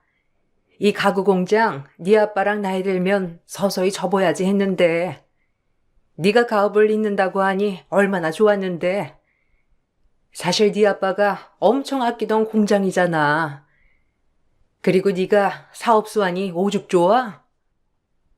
에이, 엄마 아빠가 터를 잘 마련해놨지. 난 그냥 거기에 수저만 얹은 거고. 그래도 잘 되고 있으니까 내가 더 고마워. 엄마 아빠가 뒤에서 좀 뒷받침해줬어? 아마 이렇게 조건 좋게 사업을 시작하는 사람도 없을 거야. 엄마 아빠 고마워요. 결혼은 했지만 사실상 제 사업이었기 때문에 친정으로 왔다 갔다 하면서 일을 했어요. 결혼을 했지만 일 욕심이 굉장히 많았었기 때문에 늘 바쁜 나날을 보내고 있었고, 그런 저를 시댁과 남편은 오히려 응원해주며 용기를 주었답니다. 평범한 직장인인 남편은 사업을 하는 저를 뒷받침해주는 그런 현명한 남편이었고, 시댁 또한 저에게 부담을 주지 않았어요. 엄마, 이 사람 가구 공장 매출이 작년에 비해 엄청 올랐대요. 진짜 사업 수완 대단하지 않아요? 어머님, 아버님도 열심히 하셨긴 했는데, 그래도 당신이 진짜 사업가 체질인 것 같아. 아마 난 절대 못할 거야. 안정적인 게 제일 좋거든. 우리 큰며느리가 똑소리 나잖니. 그리고 넌 안정적인 걸 좋아하고 오히려 대비 효과 때문에 더 잘 맞는 거란다. 그러게요. 그 말이 맞는 것 같아요. 당신은 안정적, 나는 성취형. 그러니까 우리가 잘 맞는 거지. 나도 자기가 대단하거든. 아쉬울 거 없는 삶이었고 탄탄대로의 삶이었어요. 남편에겐 남동생이 하나 있었는데 형제 간의 우애도 굉장히 좋았을 뿐만 아니라 저와 동서 간의 사이도 각별했습니다. 항상 바쁜 저 대신에 동서가 늘 이 집안의 대소사를 챙겼거든요. 큰며느리로서 항상 집안을 못 돌본다는 죄책감도 있었지만 동서가 정말 잘해주었기도 했고 시어른들도 바쁜 저에게 전혀 부담을 주시지 않았기 때문에 제가 사업에만 몰두할 수 있었던 계기도 되었던 거예요. 모두 다 고마운 사람들 뿐이었어요. 동서, 미안해. 내가 진짜 동서 볼 면목이 없다. 설거지는 내가 다 할 테니까 푹 쉬어. 이 많은 음식 하느라 힘들었지? 내가 그래도 집에서 전이나 이런 것들 해온다고 해온 건데. 아휴, 동서가 한 거에 비하면 세 발의 피네. 미안해. 아니에요. 형님이 오죽 바쁘신 분이겠어요? 저 다 이해해요. 제가 워킹맘들을 얼마나 존경하는데요. 평생 전 살림만 해가지고 나가서 일이나 할 수 있을까 모르겠어요. 그러니까 너무 부담감 갖지 마세요. 집에 있으니까 하는 거죠, 뭐. 그래도 그게 아니야. 동서가 일 안 한다고 해도 집에서 노는 거 아니잖아. 살림하고 애 보는 게 얼마나 힘든데. 그래서 말인데, 이거 헤어살롱 티켓이거든? 동서 집 근처지? 주말에 시간 될 때 머리나 하고 기분 전환 좀 시켜. 내가 너무 미안해서 그래. 어머, 역시 저 생각해주는 건 형님밖에 없네요. 제가 무슨 복이 있어서 이렇게 형님 복이 많은지. 진짜 다른 건 몰라도 이 집에 시집와서 형님을 만난 게 제 인생의 가장 큰 행복이라니까요. 감사해요, 정말. 절 이렇게 생각해 주셔서 말이죠. 아유, 이해심 많은 둘째나 항상 당연하게 생각 않고 미안해하는 첫째나 우리 며느리들이 최고다. 정말 기특해. 늘 집에서 살림만 하는 동서를 챙기는 것도 저였어요. 제가 일을 하느라 조금 가정적이지 못한 부분이 있으니 그에 대해 동서에게 미안했거든요. 하지만 양심 없게 모든 일을 동서한테 떠넘기고 딱 현금으로 모든 걸 커버치는 사람은 절대 아니었고 늘 시댁 모임일 때면 집에서 제가 밤을 새워서라도 어느 정도의 음식은 만들어서 가지고 갔답니다. 동서 혼자 하게 할 수 없었으니까요. 그런 모습 때문에 시어머님은 저를 더 예뻐하셨던 것 같아요. 모든 노력하는 모습을 제일 중요시 여기는 분이었거든요. 아유, 너는 일도 하면서 뭘 이런 걸 만들어 와. 나랑 둘째랑 하면 되는데. 어쨌든 네 정성 하여튼 알아줘야 한다. 아니에요. 제가 큰 며느리로서 할 도리는 다 해야죠. 죄송해요, 어머님. 저도 다 챙기고 싶은데 시간이 진짜 없네요. 괜찮아. 네가 얼마나 바쁘게 일하는지 다 아는데 뭐. 네 동서 집에서 놀잖니. 그럼 그냥 나랑 하면 되는 거야. 에이, 그건 아니죠. 동서가 집에서 그냥 노나요. 살림하고 애 보고 매일 음식하고 진짜 그것도 보통 일이 아닐 거예요. 오히려 밖에 나가서 일하는 게 더 쉬울 수도 있죠. 전 오히려 동서가 더 대단하고 진짜 존경스러운걸요? 어머, 아니에요. 형님이 더 대단하시죠. 어머님 말씀이 맞아요. 제가 집에서 뭘 한다고. 전 신경 쓰지 마세요. 하여튼 그네 마음씨 정말 그리 비단결같이 고우니 네가 하고자 하는 모든 게 다 잘 풀리는 거다. 술술. 가끔 민망하게 어머님이 너무 저만 챙기는 게 없지 않아 있었지만 그럴 때마다 혹시라도 소외될까 늘 동서를 챙겼답니다. 한 번은 동서가 울면서 저녁에 전화가 왔고 서둘러 일을 마치고 동서를 만나러 갔을 때 진지하게 동서는 이혼 얘기를 하더라고요. 아무 문제가 없어 보였던 동서네 부부였기 때문에 동서의 폭탄 선언에 머리가 아찔하고 내가 뭘 도울 게 없나 생각하게 되었어요. 저 정말 이혼할까 봐요. 형님네처럼 살고 싶은데 이 사람은 매일같이 술만 퍼먹고 하는 것도 없이 그저 저만 쥐잡듯 잡아요. 모르셨죠? 늘 형님네 보면 하하허허 좋은 사람인 척. 저 진짜 우울하거든요. 말을 안 해서 그렇지. 어머, 몰랐어, 동서. 진짜 힘들었겠다. 서방님 그럼 일을 아예 안 하시는 거야? 그때 일 간뒀다고는 들었는데. 네, 그때부터 지금까지 일도 안 하고 매일 술만 퍼마셔요. 저 진짜 살고 싶은 낙도 없고 애들만 아니면 끝내고 싶어요. 공과금은 밀렸지. 돈은 안 벌어오지. 저보고 어쩌라는 건지. 그렇게 묻히기만 인간이랑 끝내야 맞는 건데 저 어쩌면 좋아요? 아, 어떡하냐 진짜. 내가 뭘 어떻게 해줄까 동서? 서방님이 내가 뭐 얘기한다고 듣겠어? 일단 오늘 나한테 다 털어놔봐. 일단은 생활비가 가장 큰 문제예요. 돈이 없으니 예민해지고 그러니까 자꾸 싸우게 되고요. 진짜 미치겠어요. 그래, 그렇겠지. 아우, 진짜 안타깝다. 동서, 그만 울어. 내가 다 마음 아프려고 해. 우리 이 위기 어떻게든 헤쳐나가 봐야지. 하염없이 우는 동서 때문에 마음이 너무 안 좋았어요. 그리고 일단 가장 근본적인 것부터 해결해야 한다고 생각이 들었습니다.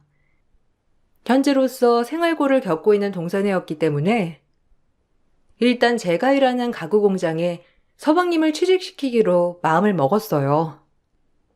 그리고 일단 동선에 가장 필요한 현금을 먼저 주었답니다. 제가 주기에도 어느 정도 큰 금액이었고 친동생네 부부를 도와준다고 생각하니 아까울 게 없었어요. 동선은 그 현금을 보면서 연신 눈물을 흘리면서 고맙다고 고개를 떨구었어요.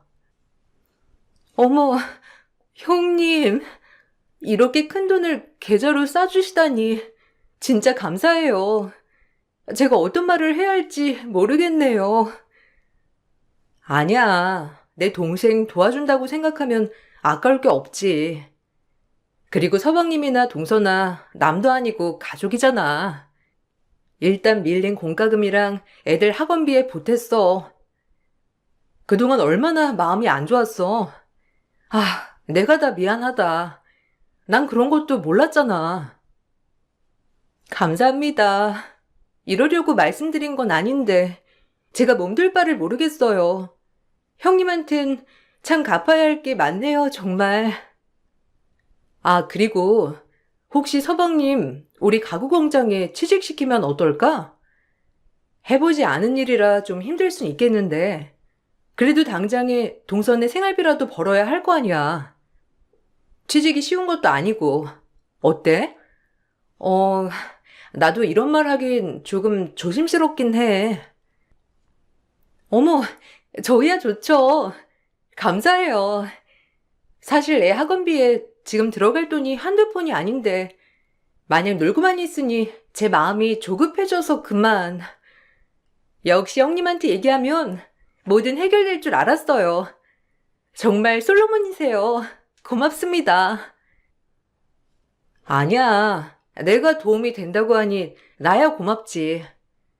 그럼 서방님한테는 내가 이의통해서 얘기할게. 괜찮지? 또 동서랑 이렇게 얘기했다고 하면 동서도 곤란할 거 아니야. 일단 이렇게 말 맞추고 시작하지 뭐. 너무 상심해 마. 그래도 태생이 성실하신 분인 거 우리 잘 알잖아. 서방님도 잠깐의 방황일 뿐이야.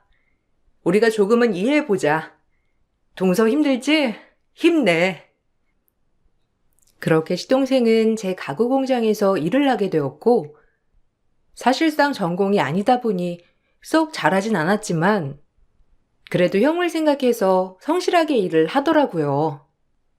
그렇게 그 집의 불안은 일단락 되었습니다. 서방님이 돈을 가져다 주니 언제 그러냐는 듯 동서는 노후를 벗어났어요. 그리고 같이 일하면 오히려 좋을 것 같았지만 제가 생각했던 방향대로 흘러가지 않았어요. 저에게 늘 고마워하고 저를 잘 따랐던 동서는 뭐가 그렇게 마음에 안 드는 것 투성인지 저에게 늘 불만만을 말했거든요. 형님, 이런 부탁해서 죄송한데 그래도 이해가 형님 시동생인데 회사에서 직책은 있어야 하지 않겠어요? 어? 직책? 아, 우린 직책 같은 거 없어. 엄마 아빠도 그냥 직원들이랑 같이 대등하게 일하시는걸? 왜 직책이 필요해? 그래도 가오가 안 살잖아요. 명색이 시동생인데. 그냥 직책 하나 만들어주시면 안 돼요? 그래야 직원 관리하기도 편할 것 같은데.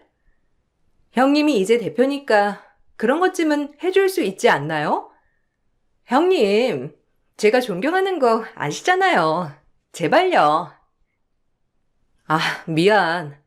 아무리 대표라도 그런 건 마음대로 할 수가 없지. 동서 마음 무슨 마음인진 알겠는데 곤란할 것 같아. 미안해. 아, 뭐 어쩔 수 없죠.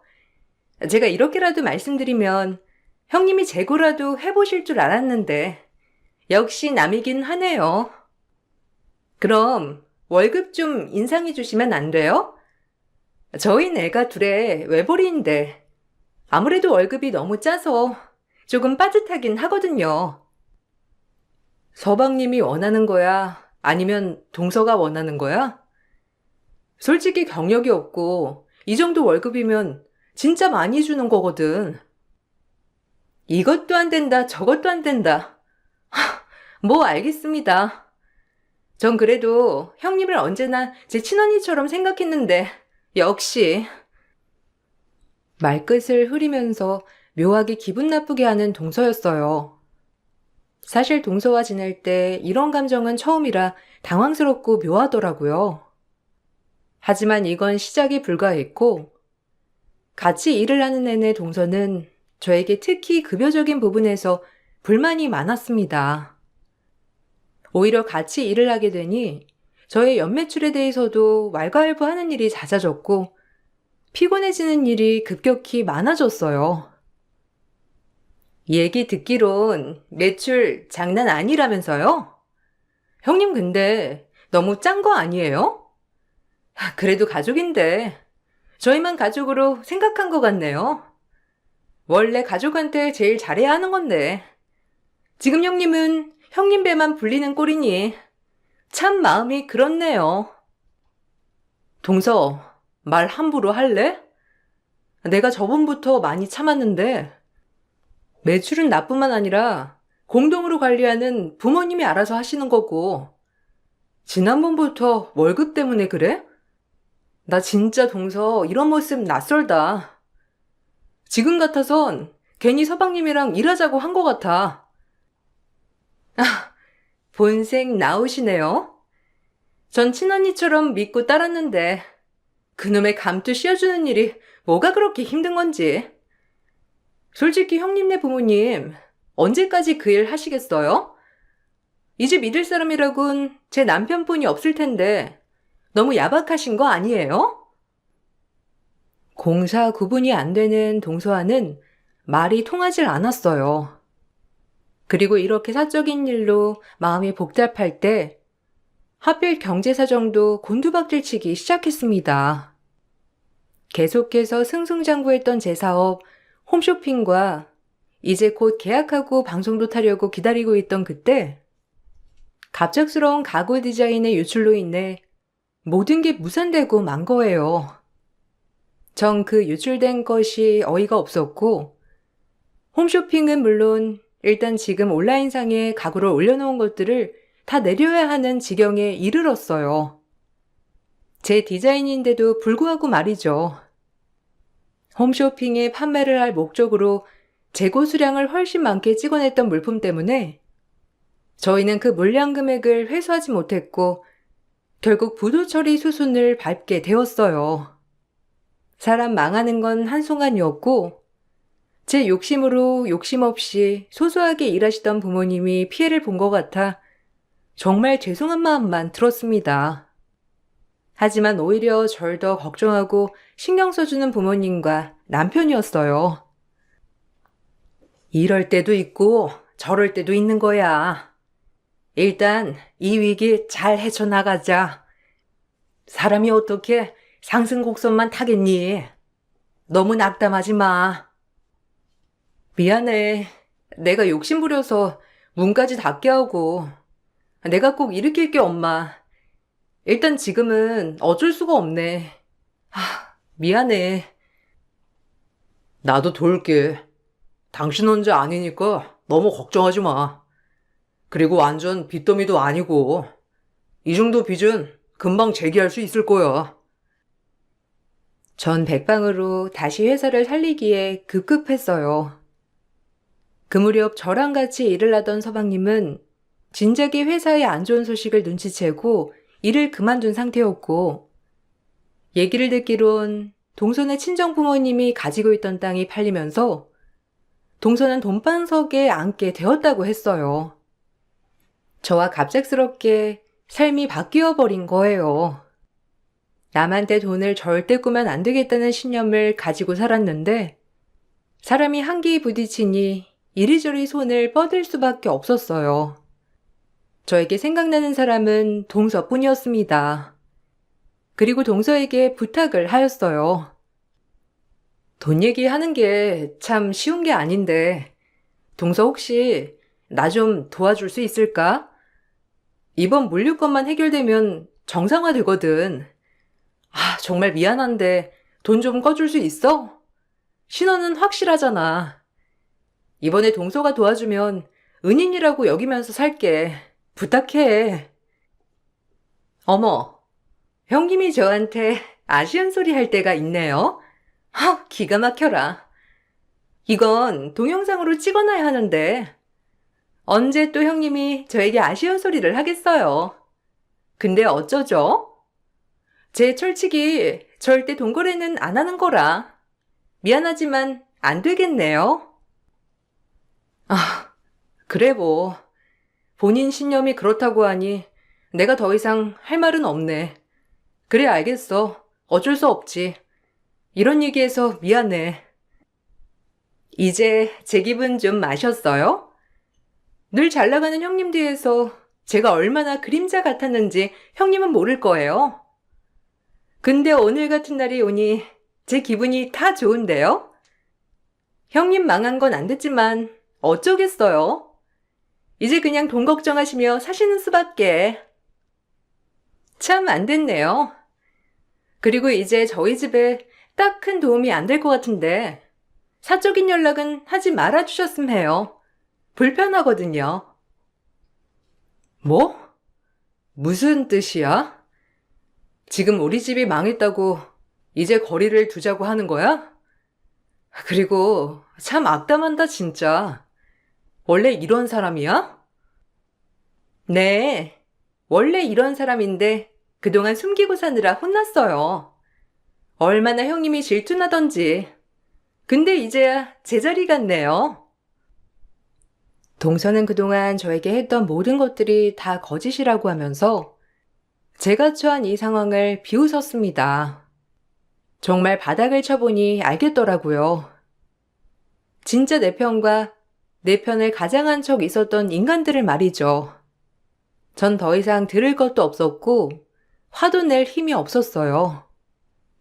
사실 그전 서방님과 일했을 당시부터 동서의 본 모습을 간간히 보았기 때문에 정말 큰 충격은 아니었고 이로써 제가 사람을 정말 잘못 보았다는 게 확실해졌습니다.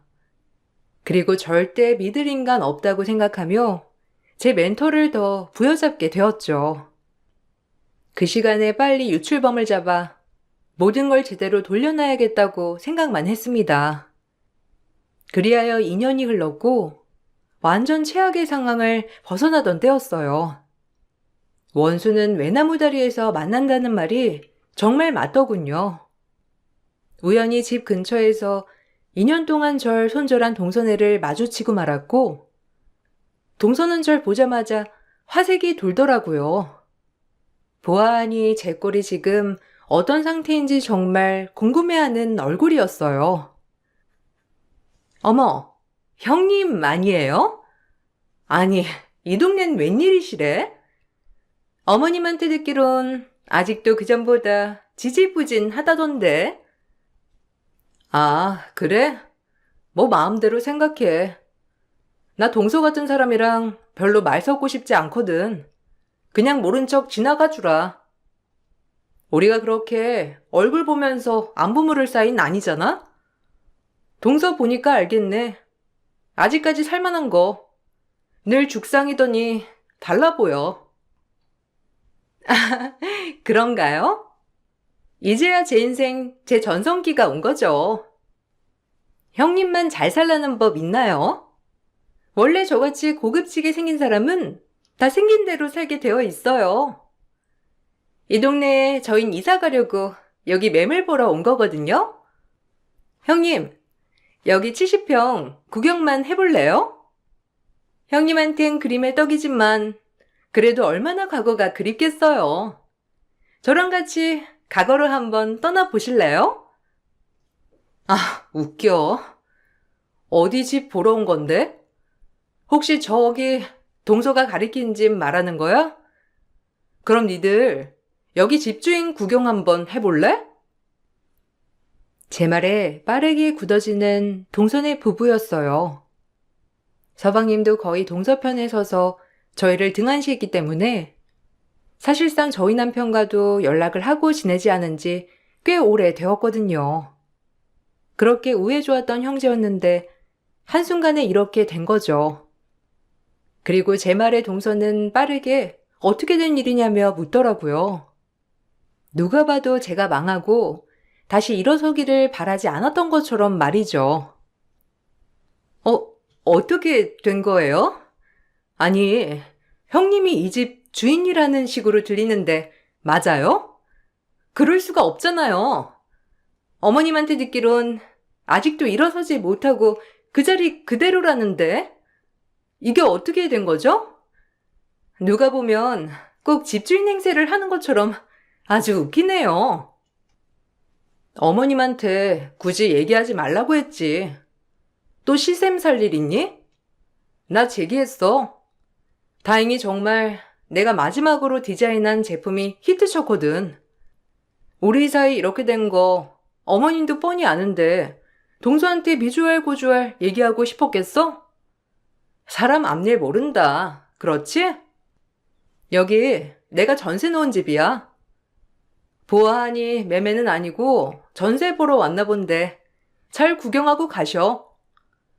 난 공가사는 확실한 사람이니까 뭐 이런 거에 있어서 전세금을 올린다거나 하진 않을 거거든. 그러니까 천천히 둘러봐. 아, 기가 막혀. 아니, 제기를 했다고? 어떻게 당신이 제기를 할 수 있어? 그럴 리가 없는데. 그 빚이 얼만데 도대체. 나 사업수완 좋은 거 알잖아. 투자자들 잘 만났어. 참, 누구는 나 그렇게 등한시했지만 오히려 투자자들이 날 믿어주더라.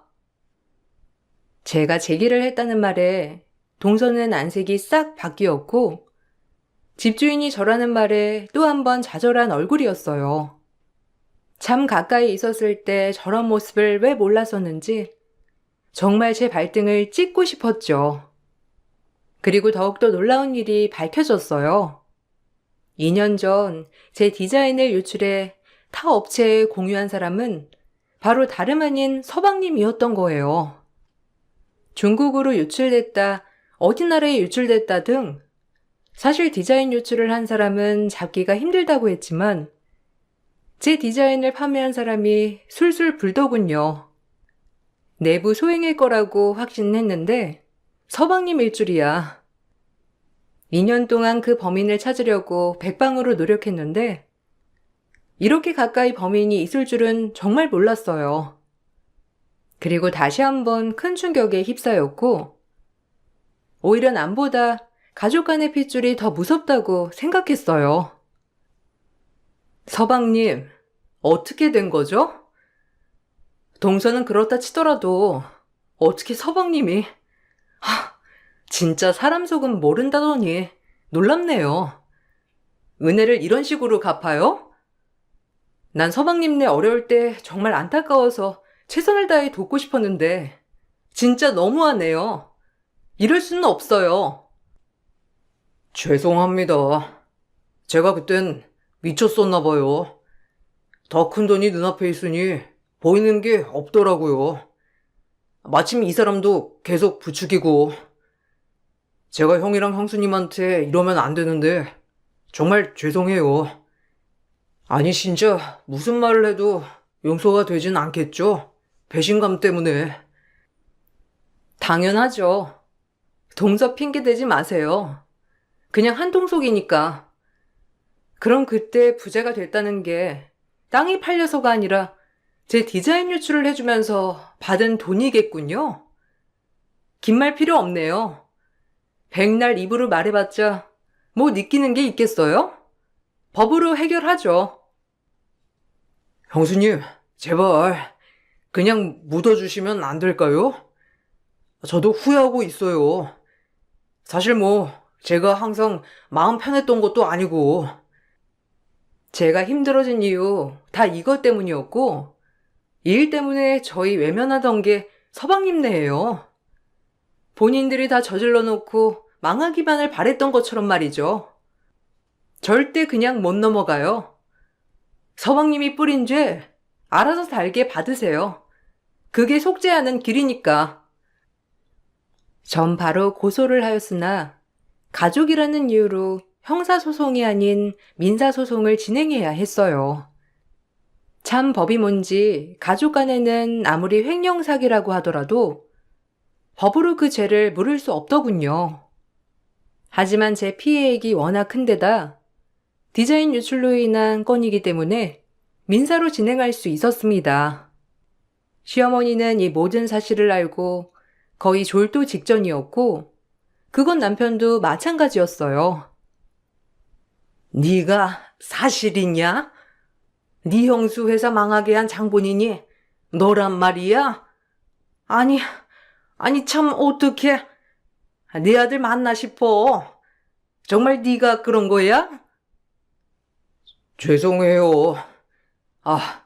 아무리 애엄마가 부추겼어도 제가 형이랑 형수한테 그러면 안 됐는데 정말 입이 10개라도 할 말이 없어요. 뭐 내 탓을 해. 당신도 동조한 거잖아.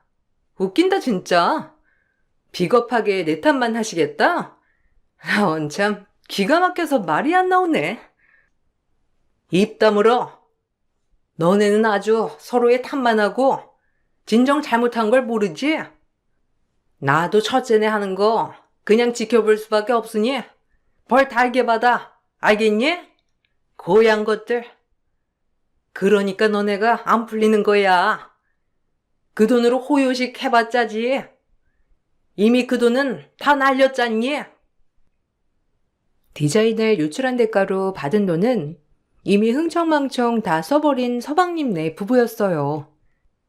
그리고 소송은 길어졌습니다. 남이 아니라 형제 사건이라 그런지 제가 원하는 판결도 안 나왔고요. 그저 소에게 벌금만이 떨어졌어요. 제가 피해 입었던 것은 막대했지만요.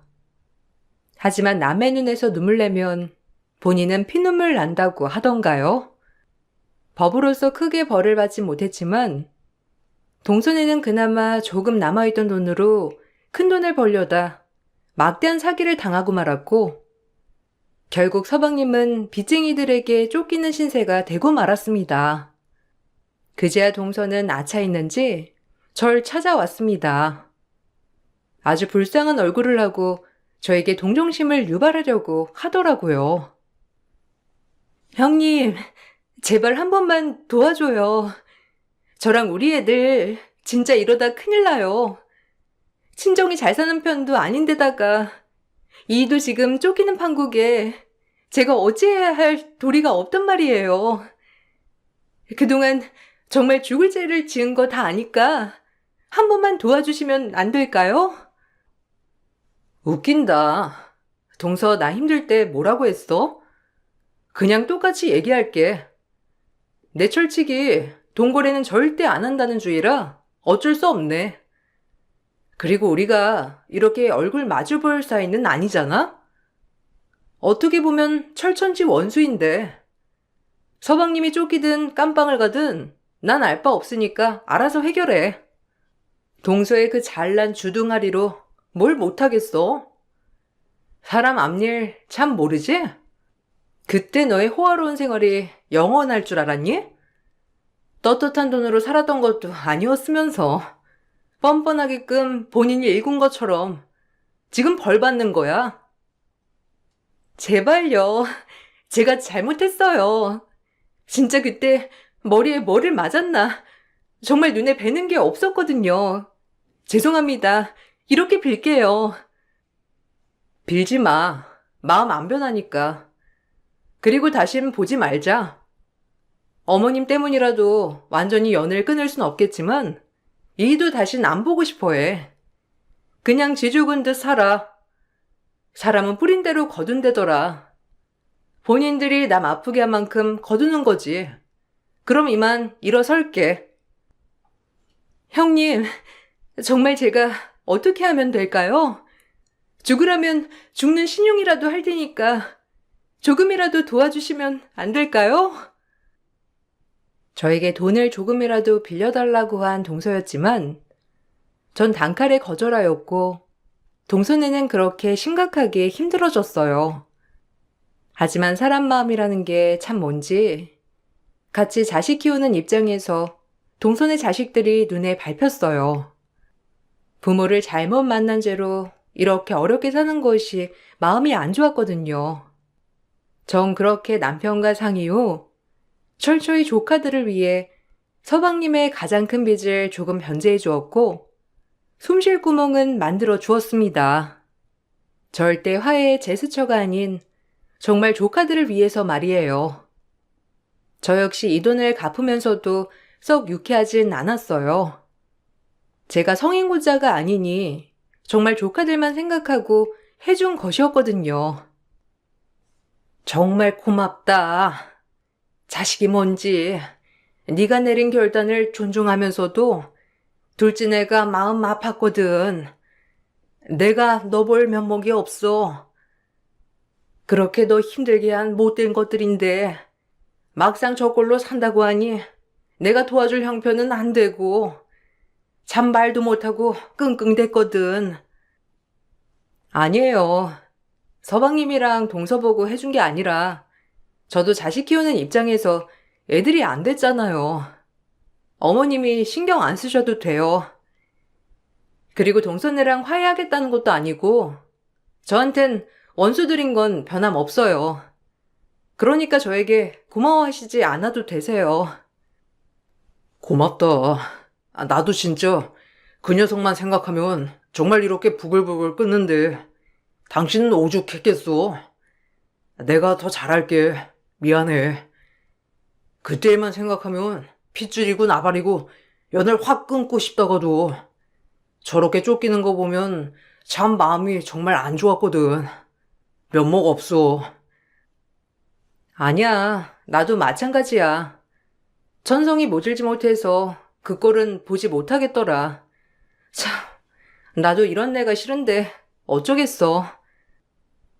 그 일이 있고 나서 동선에는 남은 빚을 갚기 위해 맞벌이를 하며 전전긍긍하고 살면서 저에게 조금씩 빚을 갚고 있답니다. 아직까지 매끄러운 사이는 아니지만 동서는 본인이 뭘 잘못했는 걸 깨달았는지 저를 보면 납작 엎드리기도 해요. 형님, 이거 제가 만든 전병인데 좀 드셔보세요. 제가 뭘 해드릴 건 없고 이런 것밖에 못 해드리네요. 드실 거죠? 아니, 됐어. 독을 탔을지 누가 알아? 동서 아수라 백작이잖아. 그 시커먼 속을 내가 또 어떻게 믿고 먹겠어. 이런 건 안 줘도 돼. 죄송합니다. 제가 면목이 없어요. 그래도 이렇게 저희 숨쉴 틈을 만들어주셨는데 뭐라도 해드려야 할 것 같고. 됐고, 그냥 열심히 일해서 빨리 갚아. 그리고 난 아직 동서 얼굴 껄끄럽거든. 이렇게 우리 오는 날 어머님네 안 왔으면 해. 네, 그러도록 할게요. 언젠가 형님이 마음 풀리시는 날 꼭 말씀해 주세요. 전 이제 정말 형님을 존경하고 모실 거거든요. 내가 그 말을 믿을 것 같아? 동서가 콩으로 매주를 쓴데도 절대 안 믿어. 나한테 동서는 이제 이 정도의 인간이야. 아직까지 껄끄러운 관계지만 그래도 차츰 지내려고 노력하고 있어요. 최대한 사람 마음에 상처 내고 싶지 않은데 그때 충격이 너무 커서 용서가 되질 않네요. 다행히 빨리 원상복구를 해서 지금 제 사업은 아직도 잘 되고 있지만 그때 일만 생각하면 동순애를 용서하기가 쉽지는 않아요. 그래도 전 제가 할 수 있는 한에 최선을 하고 있다고 생각합니다. 이번 일을 계기로 느끼는 점은 사람 믿지 말자. 그리고 남의 선의를 무조건적으로 받아들이지 말자예요. 또한 제가 이번 역경에서도 일어날 수 있었던 것은 아무래도 긍정적으로 계속 일을 부딪혀 나가다는 것도 있는 것 같아요. 모든 힘을 내서 앞으로 나아가면 못할 것이 없다는 것도 참 많이 배웠습니다. 언제쯤 동서애가 용서가 될진 모르겠지만 그래도 동서와 똑같은 사람이 되지 않았다는 것에 대한 마음도 있어서 조금 편한 것 같아요. 이 글을 쓰면서도 그때 일이 참 우프기도 하네요. 다시 한번 남을 믿지 말란 경각심을 가지면서 글을 마치겠습니다. 들어주셔서 감사해요.